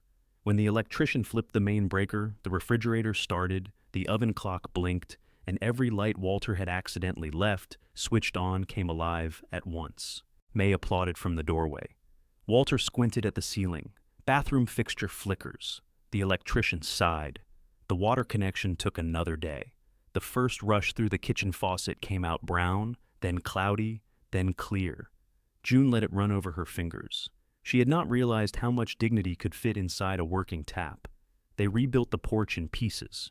Daniel had labeled each board with numbered strips of blue tape, but rain smeared 3 of them, and one support had warped during transport. Walter tried forcing it into place until his hands shook. Leon came after work, changed out of his towing company shirt, and stood over the warped board. Replace it. It matches the others. It used to. I can pull it straight. You can pull yourself crooked. Walter braced one end against the slab anyway. Leon sat on an overturned bucket and drank coffee. You planning to help? Walter asked. When you're finished proving wood has a stronger back than you. June expected an explosion. Instead, Walter stared at him, then released the board. May said your generator won't start, he said. It won't. I fixed that. You help with the porch? Leon took another drink. Depends. You good at generators? Better than you are at ladders. They shook hands. The bargain altered Walter. He still worked too long, but he stopped treating Leon's presence as an intrusion. They replaced the warp support, reset the railing, and argued over every screw. June heard Walter laugh once and came outside to see what had happened. Both men immediately became serious. What? She asked. Nothing, Walter said. Leon studied the drill. She went back inside, smiling. May brought her produce orders in a grocery bag. Receipts, handwritten quantities, and restaurant notes had been folded together with seed catalogs and 2 recipes. You said they were a nuisance, June said. They are. You have an order due Tuesday. I know when Tuesday is. You wrote 6 crates of pears for Hawthorne Grill, then crossed out pears and wrote ask. They might want apples. You don't grow apples. They know someone. June sorted the papers across the folding table. This is not a system. I was promised help, not criticism. You're getting both. May paid her for 4 hours that week. The amount was modest, but the check had June's name on it and no family relationship attached. June pinned it to the refrigerator with a pear-shaped magnet until Walter asked if she intended to frame it. No. I intend to deposit it where you can see. The sewing machine came out next. May mentioned to a restaurant owner that June did alterations, and a pair of uniform aprons appeared on the porch. June quoted a price, felt guilty, then added $5 because the hems were greasy. The owner agreed without bargaining. That small exchange pleased her more than it should have. Paula visited on Sunday with takeout barbecue and an apology delivered while removing lids. I shouldn't have canceled. No, June said. You shouldn't have. Paula stopped unwrapping forks. June had meant to say more. She had intended to offer understanding about the retreat, the short notice, the traffic. The old sentences lined up inside her, ready to make the room comfortable. She put plates on the folding table instead. Paula said, I thought Rebecca would still be there. So did Rebecca. I would have come if I knew you were alone. We told you. I didn't understand. Walter sat down. That's becoming expensive. Paula looked at him. I apologized. And Mom accepted. June had not, exactly. Walter knew it. His rescue irritated her almost as much as Paula's excuse. They ate. Paula admired the rebuilt porch, criticized the distance from town, and checked the bathroom faucet as though May might have connected it to a rain barrel. Before leaving, she asked June to text every morning for the next week. So, I know you're okay. June wiped sauce from the table. You can text me. I don't want to wake you. I wake at 6:30, but if you forget, then you can call. Paula pressed her lips together. Fine. The next morning, Paula's message arrived at 8:14. Everything okay? June replied at 10:03. Yes. Daniel called that afternoon. June watched his name flash on the phone until the screen went dark. A moment later, it rang again. Walter was in the barn with Leon. June answered. Hey, Mom, how's the house? Standing. Power on. Yes. Good. Good. She waited. Daniel cleared his throat. Do you remember the Morrison bookcase job? The walnut that might have belonged to Travis? He laughed, relieved she remembered. Exactly. I need the final measurements. They should be in the green folder in the office archive. The office belongs to the buyer now. I know. He says he can't find it. And? I thought maybe you saved a digital copy. June had. She emailed it while Daniel remained on the line. Then he asked about a hardware invoice. She found that too. By the time Walter returned, she had answered 6 questions. He stood in the doorway, muddy boots on the new porch. Who's that? June looked at the laptop. Daniel's files open across the screen. Your son. Walter removed his boots carefully. You working for him again? No. Daniel went quiet on the phone. Walter stepped inside. Then why does it look exactly the same? Daniel spoke first. I was asking her for a couple of files. Walter looked at the phone. I can hear that, and I can hear you. Then one of us got something useful from this call. June shut the laptop. Stop. Neither man did. Daniel said, I'm trying to finish obligations from the shop. Would you prefer I leave customers hanging? I'd prefer you knew where your own records were. That office was emptied in 3 days. You had 6 weeks. June ended the call. The silence that followed was worse because Daniel was no longer inside it. Walter placed his muddy boots beside the door, toe to heel, as neatly as if order could defend him. You didn't have to embarrass him, June said. He embarrassed himself. He asked a question. He asked 6. You were counting from the porch? I saw your face. What was my face doing? The thing it does when one of them needs you? June pushed back her chair. It struck the bed and rebounded into her legs. Don't tell me what my face does. You light up. I answered the phone. You looked happier digging through his mess than you have since we got here. The cruelty of it was not in the words. It was in the possibility that he was right. June carried the laptop to the counter, though there was no space for it beside the sewing machine and May's produce folder. Maybe I like being able to help. He left you here. He left both of us, I remember. Do you? Because you act like you were the only one abandoned. Walter's head lifted. June went on before she could decide whether she should. You get to be furious. You get to slam tools and refuse checks and make Daniel pay every time his name comes up. I get to soothe you, reassure Paula, unpack the dishes, organize the money, and pretend this move was an adventure so nobody has to ask whether I'm frightened. I know you're frightened. Then why do you keep making me carry your anger too? His mouth opened, then closed. The refrigerator hummed between them. Outside, Leon started the tractor. The engine turned twice and failed. Walter looked toward the sound automatically. There, June said. You do it too. That's different. How? Leon and I have an arrangement. So did Daniel and I. Daniel paid you in muffins, and you let that happen. You volunteered. So did you. Walter rubbed both hands over his face. I don't want them using you. Then ask what I want before you rescue me. The tractor tried again outside. This time the starter caught, coughed, and settled into a rough idle. Leon shouted something triumphant. May told him not to celebrate until it moved. Walter did not look away from June. What do you want? He asked. The question arrived 18 months late and still surprised her. I want Daniel to finish what he owes without pulling me back into doing it for him.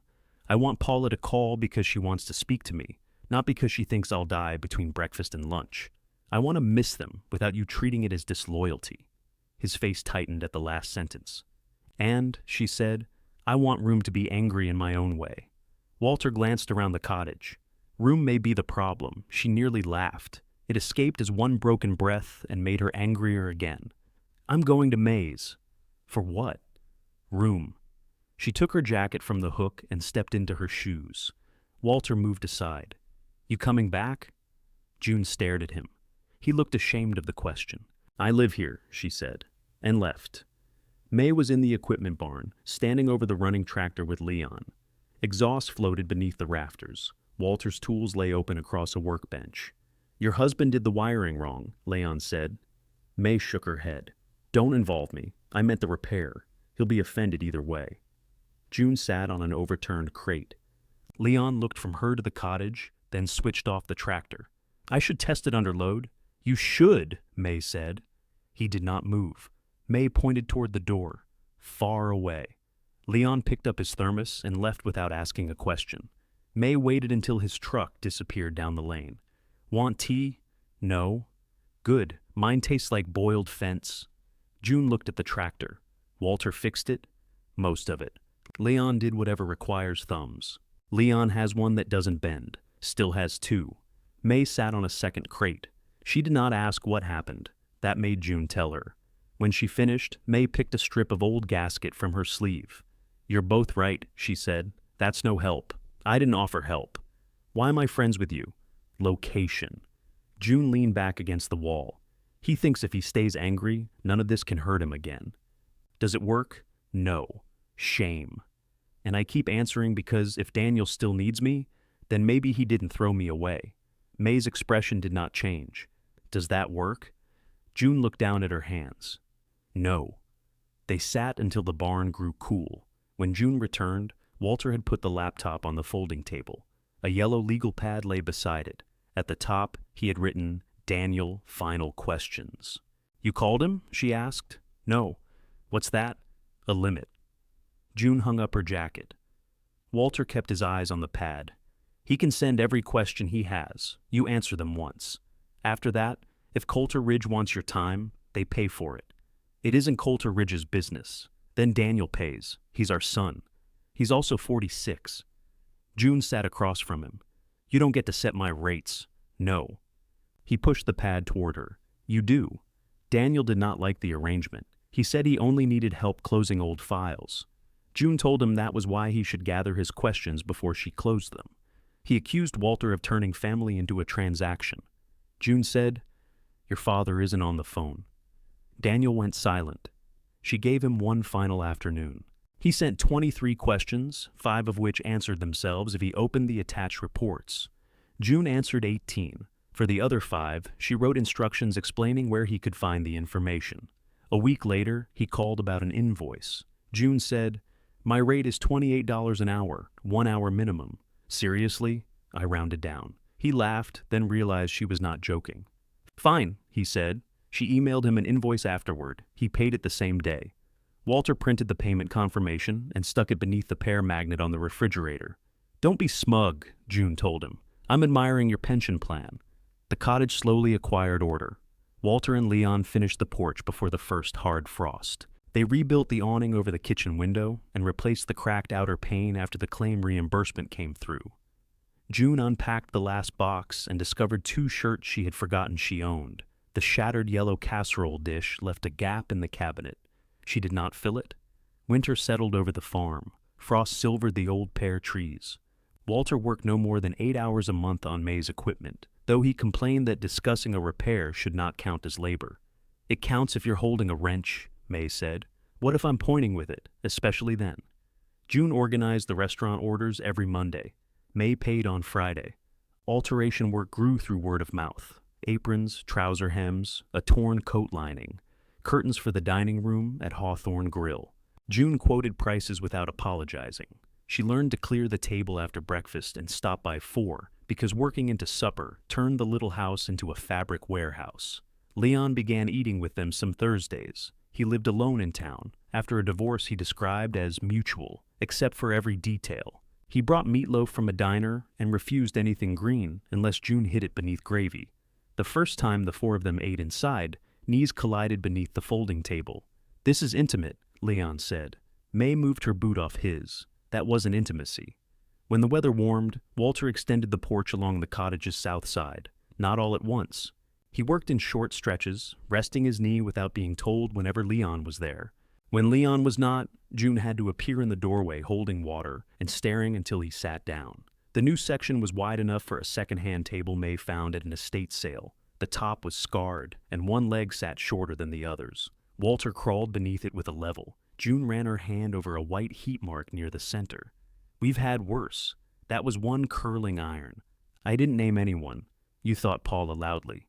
The pear trees bloomed beyond the porch, white petals moving in the wind. The farm no longer looked abandoned. It looked untidy in a way that suggested work would continue tomorrow. Paula's visits changed by inches. She still asked about doctors and smoke detectors. But one Sunday, she arrived with nothing needing repair. No lamp, no garment bag, no question that required June to prove she was safe. "I brought coffee," she said. "Does the coffee need hemming?" June asked. Paula smiled uneasily. "No." They sat on the porch while Walter and Leon worked on the mower. Paula spoke about a difficult new supervisor and an apartment upstairs from hers where music played after midnight. Ordinary complaints. June listened without solving any of them. When Paula left, she hugged June and said, "You really do seem happy here." This time, June did not hear a question. "I'm getting there," she said. Daniel called less often. Rebecca called separately. She described Florida traffic, the small rental house, and Daniel's discomfort supervising crews who knew more about hotel installation than he did. "He hates not being the expert," Rebecca said. "He comes by it honestly." Walter was on the porch and heard. He pretended not to. Near the beginning of May, the weather turned heavy and warm. Clouds gathered without rain. May moved restaurant crates into the barn and complained that the air felt bruised. June was sewing a torn awning seam when Paula called. "There's a storm system moving your way. We have weather here." "Mom, they're warning about straight-line winds." Walter came inside, wiping his hands. "Who is it?" June covered the phone. "Our private meteorologist." He looked through the window toward the new porch awning. "I should tighten the anchors," Paula heard him. "Do not let Dad climb anything. He doesn't let me let him. Promise me you'll go to May's if it gets bad." June glanced at the pear trees. Their leaves had turned pale undersides to the sky. "I promise," she said. The wind arrived before dark. It began with dust. A brown sheet lifted from the farm lane and raced across the west field, flattening weeds in a line. The pear trees bent all at once. Their leaves flashed silver, then dark, then silver again. Walter stood on the new porch with a socket wrench. Inside, June called, "I need one more turn." The awning snapped above him. "Walter, it's loose. That is why you should not be under it." He braced one hand against the siding and reached higher. Wind caught his shirt, ballooning it against his back. The wrench slipped from the bolt and struck the porch boards. June stepped outside. "I promised Paula we'd go to May's." "You promise people too much. I'm keeping this one." A branch broke somewhere in the orchard with a sound like a rifle shot. Walter looked toward it. June picked up his wrench. "Now." He opened his mouth, saw her face, and went inside. They had prepared a canvas bag after the move, although Walter called it June's surrender sack. She put in their medications, phone chargers, insurance information, 2 bottles of water, and the flashlight that had not betrayed them yet. Walter added a screwdriver, a roll of electrical tape, and the 4th hammer. June stared at it. "Storm tool," he said. "You hid that under the Buick seat for 18 months so it could fulfill its destiny?" "Apparently." Rain struck the kitchen window in a sudden handful. The porch light flickered. Walter checked the awning through the glass. "If I had 10 minutes, you had all afternoon." The wind wasn't here all afternoon. It called ahead. They crossed the field toward May's farmhouse as rain began in earnest. Walter carried the canvas bag. June held his arm, partly for her own balance and partly to keep him from turning back. May waited on her porch wearing rubber boots and a yellow raincoat. "You two move slower every year," she shouted. "We've only known you 1 year," Walter called. "I stand by it." Inside, May had pulled curtains away from the windows and placed candles on the dining table. Her weather radio crackled beneath the sound of rain. The warning covered 3 counties and used the phrase, "destructive winds." June's phone rang. Paula. "We're at May's," June said before her daughter could speak. "You waited too long. We arrived before the weather did. I can hear it. You're calling during it. Go to an interior room." May pointed toward the narrow downstairs hallway. "Tell her we have one. We have one. Stay away from windows, I know, and keep Dad from going outside." June looked at Walter, who stood at May's kitchen window, watching the cottage disappear behind rain. "That is the more complicated instruction." Paula exhaled sharply. "Mom, we're safe. I'll call when it passes. Don't hang up. I need both hands." "For what?" "Managing your father." She ended the call. The power failed 2 minutes later. May lit 3 candles and placed a 4th in the hallway bathroom, which had no windows.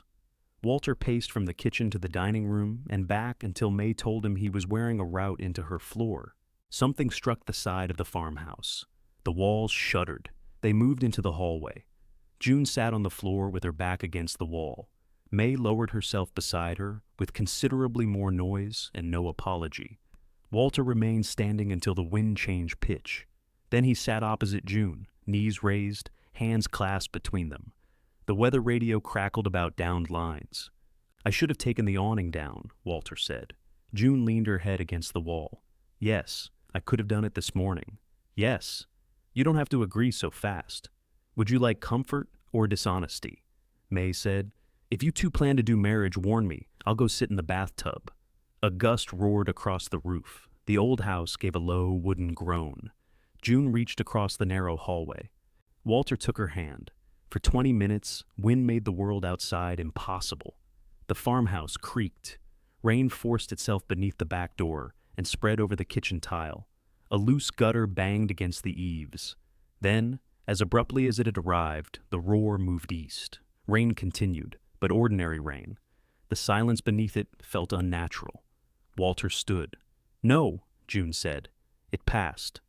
5 minutes. The cottage will still be wherever it is in 5 minutes. May switched on a flashlight. "She's right." Walter looked betrayed.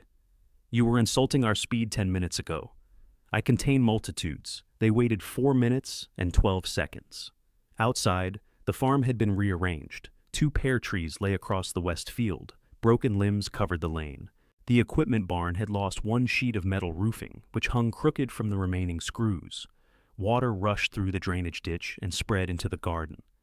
June and May had begun beside the cottage. The tiny house still stood.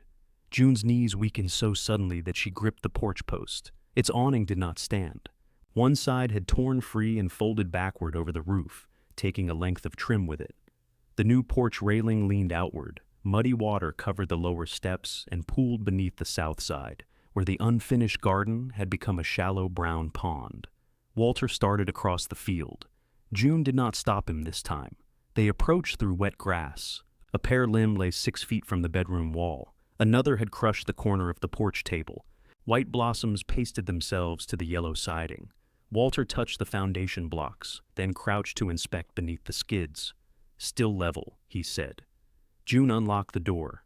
Inside, cushions and papers had blown from the counter, but the walls were dry. The roof patch held. The blue bowl sat where she had left it, filled with clothespins. Walter tested the window frame. "We'll need to get that awning off before it pulls more trim." "We will. The porch can be reset." "Yes." "Water's flowing away from the foundation." "Walter." He stopped listing damages. June put both hands on his wet face and kissed him. He tasted of rain. The moment lasted until May shouted from outside, "Save something for the repair crew." Walter stepped back. "Woman has no boundaries. She gave us 43 acres. None of them far enough." Leon arrived before the roads were officially cleared, driving around 1 downed tree and towing another out of his own way. He inspected the cottage, the barn, and May's gutters before announcing that nobody had earned the right to complain. "My garage door is in the neighbor's pecan tree," he said. He had brought tarps, ropes, and a chainsaw. Walter took the saw. Leon took it back. "You hold the ladder. I am not spending the rest of my life holding your ladder. You are if you want a dry house." By noon, the damaged awning was secured flat against the porch. May's restaurant customers began calling about their produce orders, and June had to tell them the storm had taken much of what was ready. The owner of Hawthorne Grill arrived that afternoon with 2 employees, all adults with work gloves and chainsaws. Another customer sent drinking water and sandwiches. Leon's towing dispatcher came after her shift to help clear the lane. No one made speeches. They asked where to stack branches, which crates were usable, whether the pear wood should be saved. May directed traffic from the tractor Walter and Leon had repaired. June carried wet debris from the garden until her back protested. Then she sat on the porch steps and sorted damage order slips from dry ones. Her phone held 14 missed calls. 9 were from Paula, 3 from Daniel, 2 from Rebecca. She called Paula first. "Why didn't you answer?" "We were clearing trees. I've been calling for 4 hours. I know. Daniel is flying up." June looked across the field. "Why?" "Because your house was nearly destroyed." It was not. The news showed buildings ripped apart. Other buildings. You lost your roof. We lost an awning. Mom, listen to yourself. June watched Walter and Leon lift the porch table upright. One leg dragged loose. Walter looked toward her, and she raised a hand to show she was fine. Paula said, "I'm coming in the morning. We need to have a real conversation. We have real conversations all the time. You just dislike the answers. Please don't make jokes." That wasn't one. Daniel's plane landed that evening. Paula picked him up, and they arrived together just after 9 the next morning. They stepped from Paula's car carrying overnight bags and matching expressions of determination. Daniel had not shaved.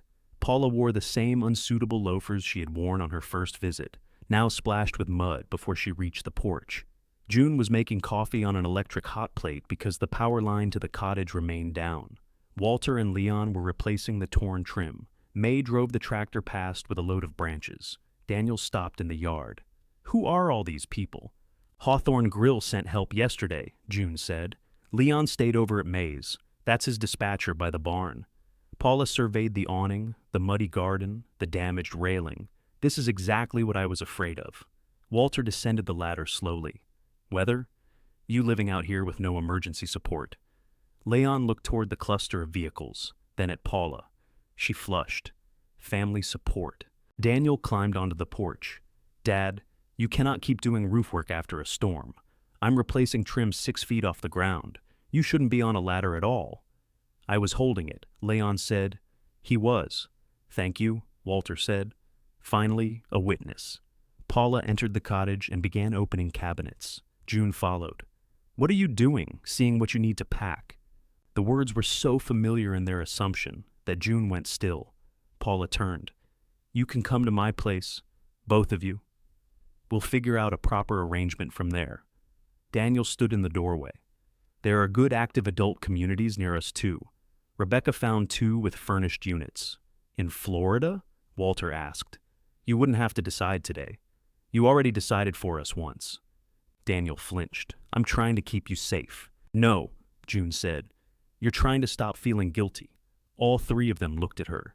She set the coffee scoop on the counter. "The storm frightened me," she said. "The wind frightened me. Sitting in May's hallway not knowing whether this roof would hold frightened me." Paula's expression softened in victory too soon.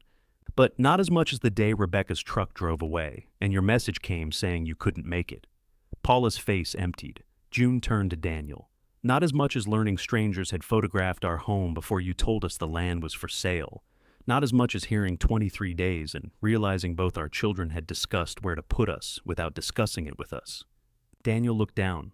"You keep pointing at the damaged awning," June said, "because you can fix your feelings about an awning. You cannot fix what happened by moving us somewhere you approve of." Paula gripped the back of a chair. "So, you'll never forgive us?" "I didn't say that." "Then what are we supposed to do?"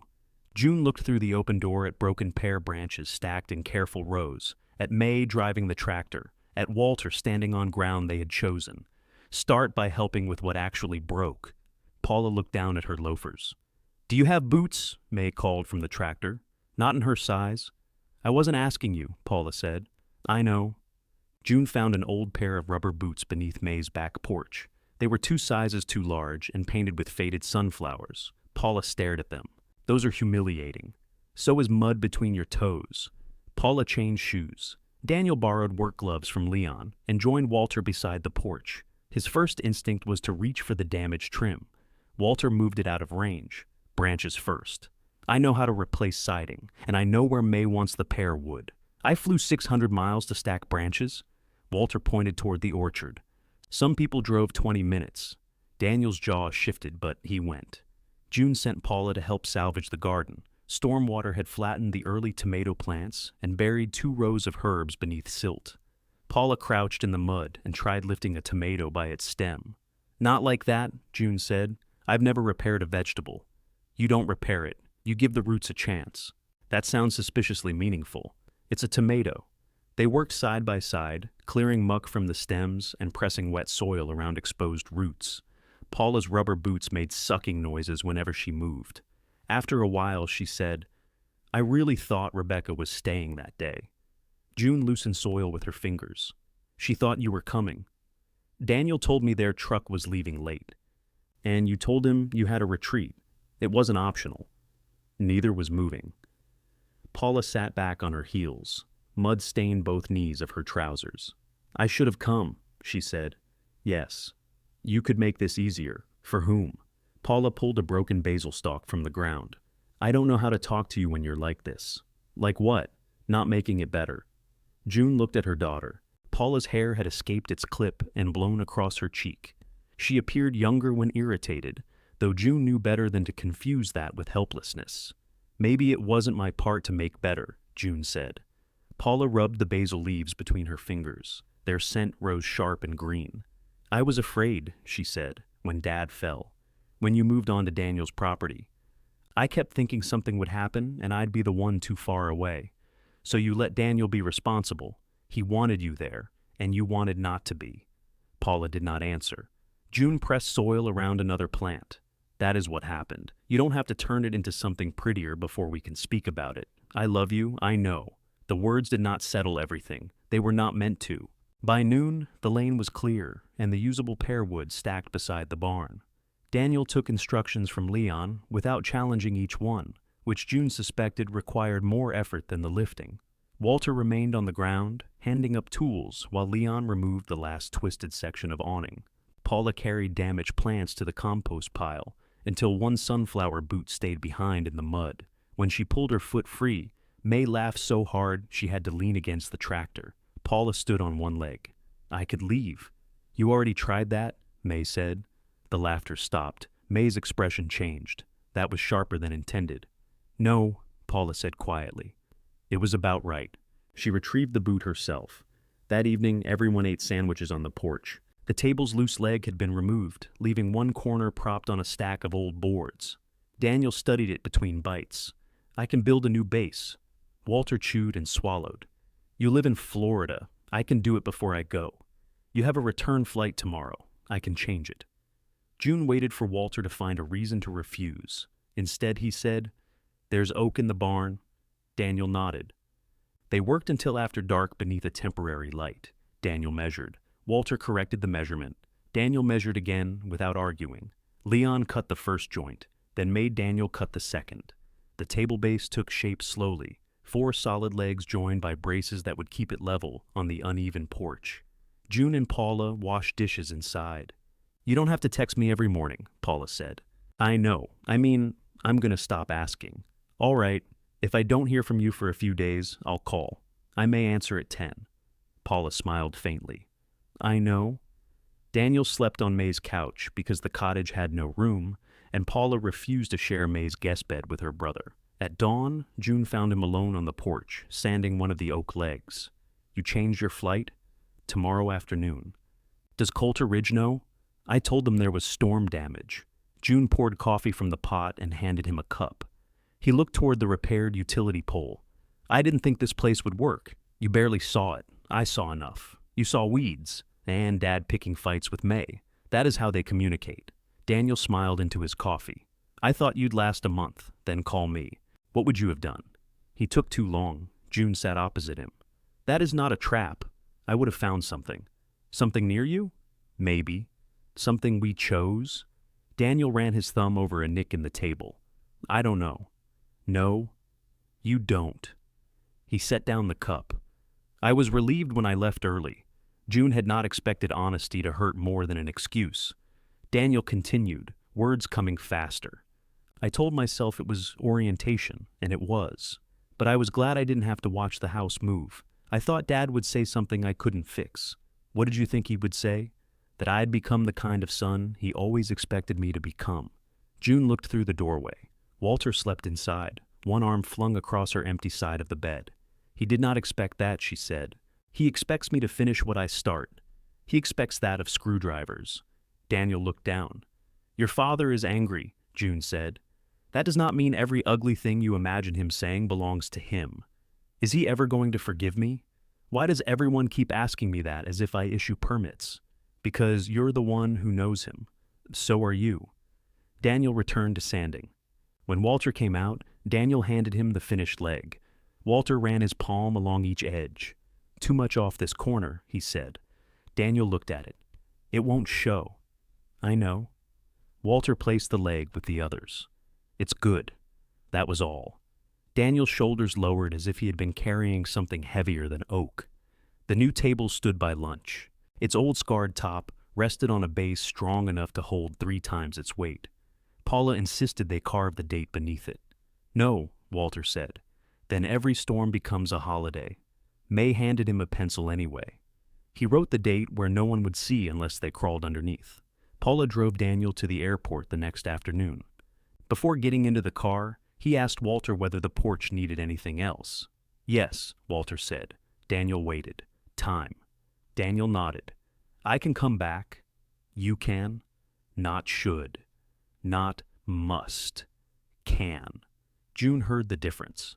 Repairing the awning took another 3 weeks. They chose a smaller canvas cover that could be removed when severe weather threatened. Leon helped install it in exchange for Walter repairing the wiring on his tow truck's rear lights. Hawthorne Grill paid May for the storm-damaged pears it could use in preserves.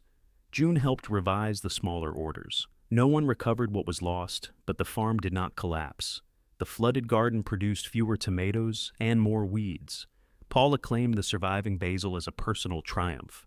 Rebecca called one evening while Walter was showering. I should have come with Daniel, she said. You had work. I could have come. June folded a restaurant apron at the table. Rebecca drew a breath. And I should have stayed until your house moved. Yes, I kept telling myself Paula would be there. Then I saw her message and I was already 40 miles away. You could have turned around, I know. The line went quiet. June heard traffic through Rebecca's phone, a different city moving around her. I was afraid if I stayed, Daniel might stay too, Rebecca said. And then he'd blame me for losing the job. But mostly I wanted to get away before I had to watch what we'd done. June smoothed the apron. Thank you for saying it plainly. I'm ashamed. That is not the same as repair. No. But it is more useful than pretending. Rebecca cried then, quietly and without making June comfort her. When they ended the call, nothing had been erased. Still, the truth remained in the room like a chair finally set upright. Summer thickened the leaves on the pear trees. The repaired porch became the center of their days. June worked at the table in the mornings. Walter cleaned tools at the far end. May appeared whenever coffee was fresh, claiming coincidence. Leon came Thursdays and sometimes Sundays, particularly if June had mentioned pie. Paula visited without assignments. She brought coffee, then once brought nothing at all. She sat while June sewed and did not ask whether the smoke detectors worked. Daniel called less. When he did, he asked about them before asking for information. Then even the information stopped. In late August, Rebecca phoned during supper. Is Daniel there? June asked. He's still at the hotel site. Something in Rebecca's voice made June set down her fork. What happened? Coulter Ridge lost 2 resort contracts. They're reorganizing. Is his job gone? No, not gone. Walter watched June from across the table. Rebecca lowered her voice. They moved him out of installations. He's coordinating materials now, and they cut the travel allowance. It's less money than they promised. Does Daniel know you're calling? No. June leaned back. The old impulse rose immediately. Open the laptop, ask for numbers, find the weak seam before it tore. She let the impulse pass. What does he want to do? She asked. He says he'll figure it out. That sounds like him. He has equipment from the old shop and a storage unit here. The rent's going up next month. June looked at Walter. He could not hear Rebecca's words, but he recognized the shape of another problem arriving. Daniel needs to call his father, June said. Rebecca was silent for a moment. Will Walter answer? June looked through the open door at the repaired awning, furled neatly above the window. That depends, she said, on what Daniel is calling to ask. Walter waited until June ended the call. What does he need? His company lost contracts. They moved him to materials coordination and cut part of his compensation. That what he needs or what happened? Rebecca says the storage unit with his shop equipment is going up. Walter returned to his supper. He cut one green bean in half, then cut the half again. She shouldn't be calling for him. She knows. Did you offer to fix it? No. He looked up, checking. June lifted her fork. I'm capable of learning. Walter ate the tiny piece of bean. He'll call. Daniel waited 2 days. The phone rang while Walter was replacing a hinge on the bathroom cabinet. June saw their son's name and handed it over without answering. Walter looked at the screen. You don't want it? He called you. It's your phone. He can survive the confusion. Walter accepted the call. Hello? June sat at the folding table with a pair of trousers across her lap. She tried to resume pinning the hem, but every small sound in the cottage carried. Daniel began by asking about the repaired awning. Walter answered. He asked how the tractor was running. Walter said it was running like a tractor. Then Daniel described the changes at Coulter Ridge and the flat tone he used when numbers embarrassed him. It's still a job, he said, just not the one I took. That happens. I may look for something else. That also happens. June pushed a pin through the fabric and into her finger. She sucked the bright point of blood away. Daniel cleared his throat over the phone. The storage unit here raised the rent again. I've got the edge bander, the small drill press, compressors, and the hand tools. You should sell the edge bander. I'd take a loss. You're paying rent to avoid taking one. I know. Walter held the phone against his ear with his shoulder and tightened the cabinet hinge another quarter turn. Daniel continued. I thought maybe I could bring some of it up there. The screwdriver stopped. There where? The farm. May's equipment barn looked like it had room. Walter lowered his hand. It's May's barn. I know. I thought you could ask. For how long? Until I figure out what I'm doing. That's not a date. 6 months, maybe. Walter looked at June. She kept her face still. This was not a test she had designed, but she knew it had an answer. Daniel said, I could help around the farm. Maybe pick up some local cabinet work when I'm there. We could figure something out together. The old arrangement entered the cottage so completely that June could almost smell sawdust. Walter sat on the edge of the bed. No, he said. There was no anger in it. That made the word heavier. Daniel went silent. Walter continued. May uses Cardin Industrial Storage for restaurant equipment. She says they're fair, and they have covered units outside Chattanooga. I'll get you the number. You won't even ask her? No.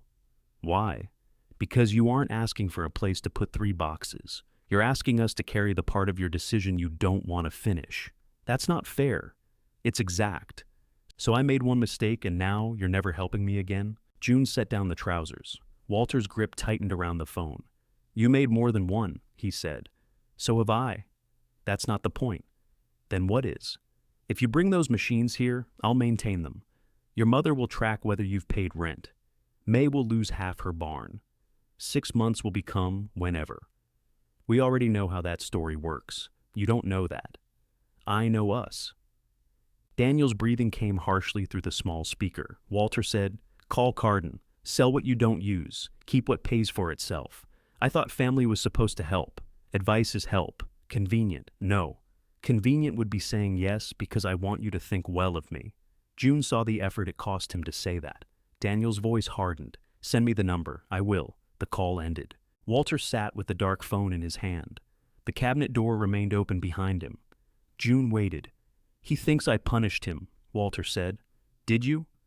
I wanted to. That isn't what I asked. He rubbed his thumb across the phone case. No. She moved the trousers and sat beside him. Their shoulders touched. I wanted to say yes, he said, soon as he asked. I could see the drill press in the back corner. Edge bander would need a cover. I know. He'd come up weekends. I know. He might stay.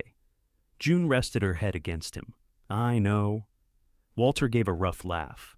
This boundary business is unpleasant. You're the one who proposed hourly rates. That was for you. Yes, boundaries are always wonderful when they belong to somebody else. He leaned his head against hers. After a moment, he said, Was I too hard? You gave him a name and a place to call. You did not leave him on a sold property with his machinery. Walter winced. You can make your point without skinning it. Apparently, I'm learning from May. Cardin Industrial Storage took Daniel's compressors and box tools for less than his old unit. He sold the edge bander to a cabinet maker in Georgia and kept the drill press. Walter heard all this from Rebecca, then made her put Daniel on the phone. You got a fair price? He asked. Fair enough. Buyer inspect the feed rollers? Yes. You tell him about the left guide? Yes, Dad. Good. Neither mentioned the barn. A package arrived the following week. Inside were 4 heavy-duty awning brackets, the kind Walter had admired online but refused to buy because the old ones still worked. There was no note beyond the shipping receipt. Walter turned one bracket in his hand. You going to send them back? June asked. No. You going to call him? Eventually. He called before supper. Daniel came up in October with Rebecca and 6 lengths of pale yellow siding strapped to the roof of their car. The storm had dented 2 panels along the cottage's south wall. The damage was cosmetic, and Walter had declared replacement wasteful until he saw the color match. Where'd you find it? He asked. Builder had leftovers. You called him? Yes. On purpose? Daniel unloaded the first panel. Try not to faint. They worked Saturday morning. Walter removed the damaged siding, while Daniel measured the replacements. Leon appeared with coffee and stayed because, as he put it, leaving 2 Mercers with matching tools would be irresponsible. Daniel marked the first cut. Walter looked at it. You're short. I allowed for the corner trim. You allowed twice. Daniel checked. His pencil line was 7/8 of an inch off. June, watching from the porch, felt the whole family pause around that tiny error. Daniel erased the line. You're right. Walter studied him. I know. Leon groaned. And there goes a perfectly good moment. Daniel laughed. The second measurement fit. So did the third. By afternoon, the wall looked new, except for one faint difference in sheen that only Walter could see. Rebecca helped June finish the restaurant curtains at the folding table. She was not good with pins and stuck herself often enough that June moved the pincushion out of sympathy. I could take these to a tailor, Rebecca said. You're sitting with one. I meant in Florida, so did I. Rebecca smiled, then watched Daniel through the window. He's talking to another company, cabinet work, commercial interiors in Nashville, less impressive title, better contract. Would you move again? If the numbers work. June waited for the request that did not come. Rebecca said, We're looking at smaller rentals until we know. That sounds sensible. Daniel hates sensible. He thinks it means frightened. I think he's starting to understand it can mean tired of moving your own disaster around. June glanced at her. Rebecca held the fabric carefully, eyes lowered. That sounded rehearsed, June said. We've had the argument. Who won? We downsized the rental. Outside, Daniel and Walter lifted the final siding panel. They held it between them, one at each end, waiting for Leon to reposition the ladder. The image tugged at June so sharply she had to look down at the curtains. Daniel and Rebecca stayed at a motel. They did not ask May for her guest room or assume the cottage could expand to hold them. Sunday morning, Daniel repaired a loose cabinet door without being told. It was the same hinge Walter had tightened during their phone call. You stripped this screw, Daniel said. Walter looked over his shoulder. Cheap screw, wrong bit, cheap bit. Daniel replaced both and closed the door. It aligned perfectly. Walter opened it, closed it, then walked away without finding fault. Paula arrived for lunch carrying a bakery box. I brought a cake. Our anniversary is next month, June said. I know. This is practice. For cake? For asking what you want to do. Walter came in from the porch. Nothing involving matching shirts. No shirts, Paula said. Dinner somewhere? June imagined a restaurant table. Gifts they did not need. Paula instructing a server about Walter's knee. Then she looked through the door at the scarred oak table Daniel had rebuilt after the storm. Here, she said. Paula followed her gaze. At the cottage? On the porch? In November? We have heaters. One heater, Walter said. Leon has another. Paula opened the cake box. White frosting had slid against one side. Who are you inviting? June cut 5 uneven slices. May, Leon. The 2 of you, Rebecca. Paula waited.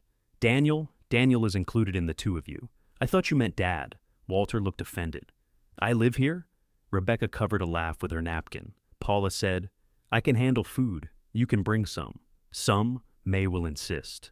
Leon will bring meatloaf unless stopped. Hawthorne Grill owes me for 2 curtain hems. You want restaurant food, diner, meatloaf, and May cooking? I want everybody to bring what they're good at. What should Daniel bring? Paula asked. Walter took a bite of practice cake. Chairs. Daniel nodded. How many? June looked around the tiny room. For years, her family had entered carrying broken lamps, unpaid invoices, torn hems, and problems shaped to fit her hands. Now they were asking what to carry before they came.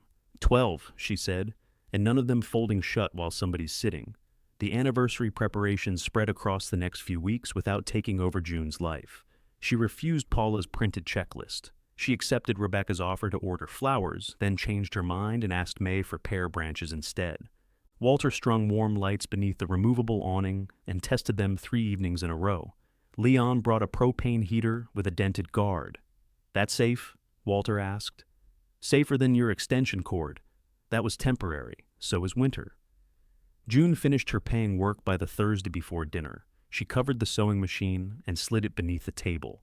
For once, no invoices waited beside it. The morning of their anniversary arrived cold and bright. Frost edged the porch railing. May came first with 2 pies and a jar of branches cut from the orchard, their leaves copper and gold. Paula arrived carrying serving dishes instead of laundry. Rebecca brought flowers anyway. Daniel unloaded 12 sturdy chairs, each checked twice before he let anyone sit. Leon came last, balancing a diner meatloaf in one hand and a wrapped parcel in the other. What's that? Walter asked. Not for you. It's my anniversary. Then practice disappointment. As the sun lowered, the tiny house glowed behind the long porch table. Patch siding caught the last orange light. The repaired awning held warm air from the heaters, though everyone kept their coats nearby. June stood in the doorway, watching the people arrange themselves. Daniel lifted his glass. He glanced at the cottage and smiled. June recognized the old joke before he said a word. Daniel's mouth formed the first sound of dollhouse, then closed. His smile disappeared. Walter leaned back in his chair. Go on. Daniel looked at the raised glass in his hand. I was going to make the old joke. I know. I stopped. I saw that too. Cold air slipped beneath the awning. Somewhere beyond the porch lights, a pear dropped from a branch and struck the ground. Walter folded his hands over his stomach. You can finish it if you explain why it was funny. Rebecca lowered her eyes. Paula studied her plate. Leon reached for the meatloaf, then seemed to think better of making any sudden movement. Daniel set down his glass. I don't know, he said. You used to. I thought I did. Walter waited. Daniel glanced toward the open cottage door. From his chair, the entire interior was visible. The folding table, the little kitchen, the edge of the bed, June's sewing machine tucked beneath the window. It was small, he said. That was the joke. Lots of things are small. I know. Your first truck was small. It was a terrible truck. It was a good truck until you drove it through a flooded underpass. Daniel rubbed his forehead. Do you want me to explain or not? I want you to try. June watched her son search for an answer that would not make him look worse. Then, slowly, she watched him stop searching for that kind. I think making fun of the house made it seem like you hadn't given up much, he said. If it was just a cute little box, then selling your place and moving behind my shop was no big deal. Paula's expression tightened. Daniel continued. And if you were happy in the dollhouse, that meant I was taking care of you. It didn't mean you were working for me for muffins. 1 muffin, June said. Usually. A brief laugh passed around the table, grateful but not strong enough to erase what had been said. Daniel looked at Walter. I made the house small because I didn't want to see what you were putting into it. Walter's hands remained folded. That's closer. To what? The truth. Daniel nodded. He picked up his glass again, but did not raise it. June said, You can still make a toast. I had one prepared. Was it about square footage? Partly, then prepare another. May slid the wine bottle toward him. Preparation improves with fuel. Daniel filled his glass, thought, then stood. To Mom and Dad, he said, for building a life in a place I treated like a leftover, for letting us sit at this table, and for making us bring our own chairs. Walter lifted his glass. Those chairs better hold. They're rated for 300 pounds. Leon inspected the one beneath him. Per chair or total? The tension broke. Glasses rose. June looked along the porch at faces warmed by the string lights and the propane heaters. May had invited Carla Benton from Hawthorne Grill and Denise, Leon's dispatcher, who had helped clear the storm-damaged lane. Carla's partner, Diane, sat beside her with 2 pans of rosemary potatoes balanced on a crate because the table was full. 12 chairs had not been excessive after all. Walter touched his glass to June's. 47, he said. That many? I counted receipts. You kept receipts? Only for the expensive years. They drank. Dinner resumed in layers of conversation. May complained that Carla's pear glaze contained too much cinnamon. Carla replied that May's pears needed all the personality they could borrow. Denise told Paula how Leon had once towed the wrong blue sedan from a grocery store lot and returned it before the owner noticed. It was the same make and model, Leon said. It had a different license plate. I was looking at the axle. You don't tow by axle. You do if you respect machinery. Walter nodded. Reasonable. You stay out of this, June told him. Rebecca passed the potatoes. Is this what dinner here is always like? No, May said. Sometimes we're rude. The food did not match, which made it perfect for the table. Diner meatloaf sat beside Hawthorne Grill's potatoes. May had made green beans with enough bacon to silence Leon's objections. Paula brought rolls and forgot butter. Rebecca's flowers crowded one corner beside the pear branches June had requested. The cottage stood behind them, with its patched siding and smaller awning. Under the porch lights, the faint change in sheen between old and replacement panels was almost impossible to see. Almost. Walter caught Daniel looking at it. Third panel's still brighter, he said. It'll weather. You said that last month. It has to experience weather, Dad. It doesn't age from criticism. Leon raised his fork. That explains a lot. After supper, Paula began gathering plates. June started to stand from habit. Paula put a hand on her shoulder. Sit. I can carry dishes. I know that sink fills quickly. I know you cannot put the large platter flat or it blocks the drain. Paula looked at her. June closed her mouth and sat. Rebecca joined Paula inside. Daniel followed with glasses balanced carefully in both hands. Through the doorway, June heard them negotiating the little kitchen. Where does this go? Rebecca asked. Ask Mom, Paula said. She was told to sit. Then use your judgment. That cabinet is full. They're all full, Daniel said. Put it in the oven, Walter called from the porch. Check the oven first. There was a pause. Daniel emerged holding a stack of baking sheets. Why are these in there? Because the cabinets are full, June said. Paula laughed from the sink. June remained seated. It felt almost indecent to let other people work while she watched. Her hands kept noticing things, crumbs near the bread basket, a serving spoon beneath May's napkin, the empty water pitcher. Every task sent a small signal toward her, expecting an answer. She ignored them. May leaned close. Hurts, doesn't it? What? Being useless for 10 minutes. June looked at her. You could help. I cooked beans. Bacon cooked those beans. Then Bacon can clear the table. Leon brought the wrapped parcel to June. This is the part where I practice disappointment? She asked. That was Walter. Marriage makes us interchangeable after 40 years. Explains the gifts at weddings. The parcel was heavy and badly wrapped in newspaper. June peeled away strips of tape until a yellow ceramic casserole dish appeared. It was not identical to the one broken during the move. This one had a brown rim and small white flowers painted near the handles. A faint scratch crossed the bottom. June ran her hand along the glaze. Where did you find this? Estate sale. Walter looked too interested in his plate. June turned to him. You told him? There was a gap in the cabinet. You said the cabinet looked better. It did not. Leon cleared his throat. May picked the color. May said, I said yellow. He selected flowers. They were the least aggressive flowers. June held the dish against her chest for a moment before realizing everyone could see her. It's beautiful, she said. It's used, Leon replied. So am I. May lifted her wine. And yet, we keep setting you out at dinner. Walter reached over and touched the dish's brown rim. This one's sturdier. Do not test it. I'm looking. Look from there. He withdrew his hand. When the plates were washed and the leftovers packed, Carla and Diane left first. Denise followed after making Leon promise not to discuss towing until morning. May walked home through the field, carrying nothing because June had insisted she leave both pie plates. Paula remained on the porch while Daniel and Rebecca stacked the extra chairs beside their car. "I changed the dinner reservation," Paula said. June blinked. "What reservation?" "The one I made before asking what you wanted." Walter, coiling an extension cord, laughed. Paula ignored him. "I canceled it the day you said here." "Where was it?" "That steak place you like."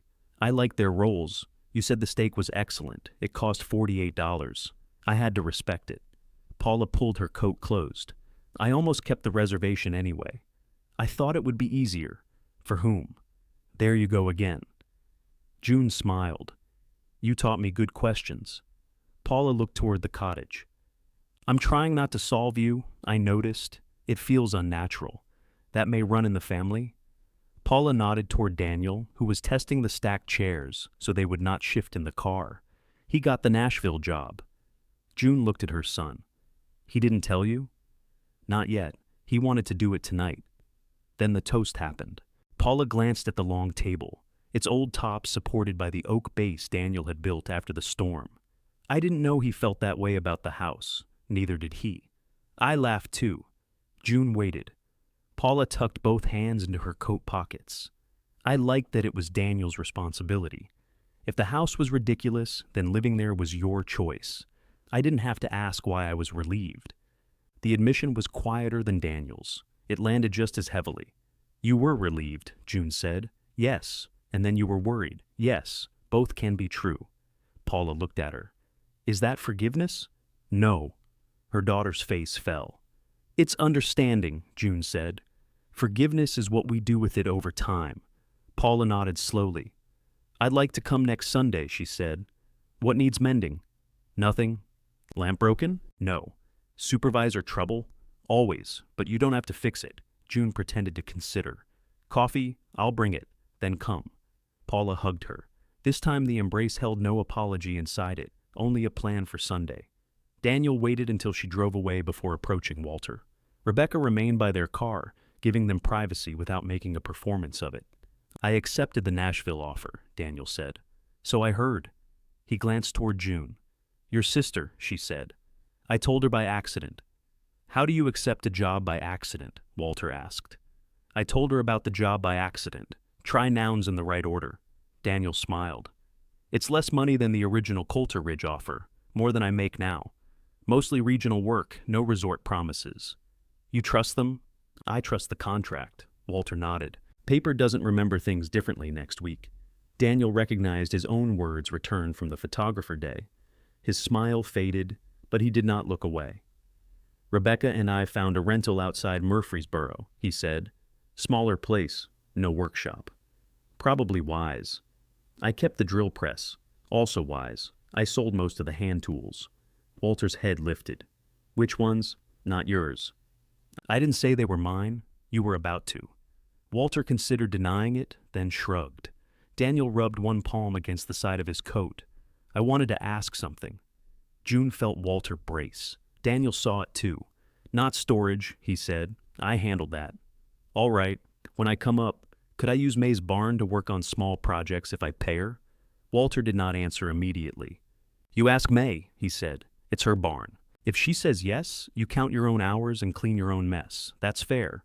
And if you borrow my chisels, I won't open paint cans. I was going to say, sharpen them." Daniel nodded. "I can do that." Walter held out his hand. Daniel looked at it, surprised, then shook. The gesture was almost formal. June understood why. A hug might have allowed them to pretend more had healed than had. The handshake gave each man his own weight to carry. Rebecca came back to the porch and hugged June. "I like the yellow dish," she said. "You don't have to break this one to move me." Rebecca closed her eyes briefly. "I deserved that." "You did." "Are you going to keep saying things like that forever?" "Probably not forever." Rebecca kissed June's cheek. "Good night." Daniel hugged her last. He held on a second longer than usual. "Happy anniversary, Mom. Thank you for the chairs. I counted them twice. I know whose son you are." After their car disappeared down the farm lane, June and Walter stood among the empty chairs and string lights. The porch table held rings from glasses, candle wax, crumbs, and a dark streak where the meatloaf pan had leaked. Walter rubbed the spot with his thumb.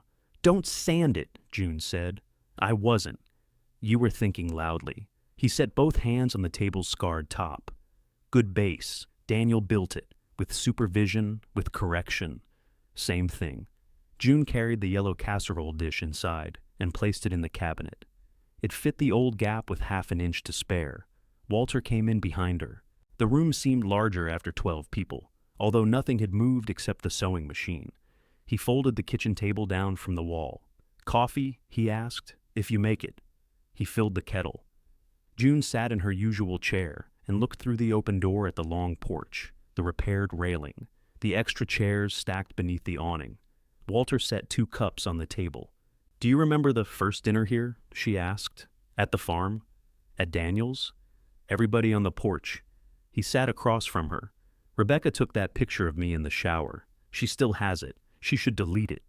You looked handsome. I looked trapped." June wrapped both hands around her cup. Paula asked how long 2 people could live in a box before they hated each other. Walter sipped his coffee.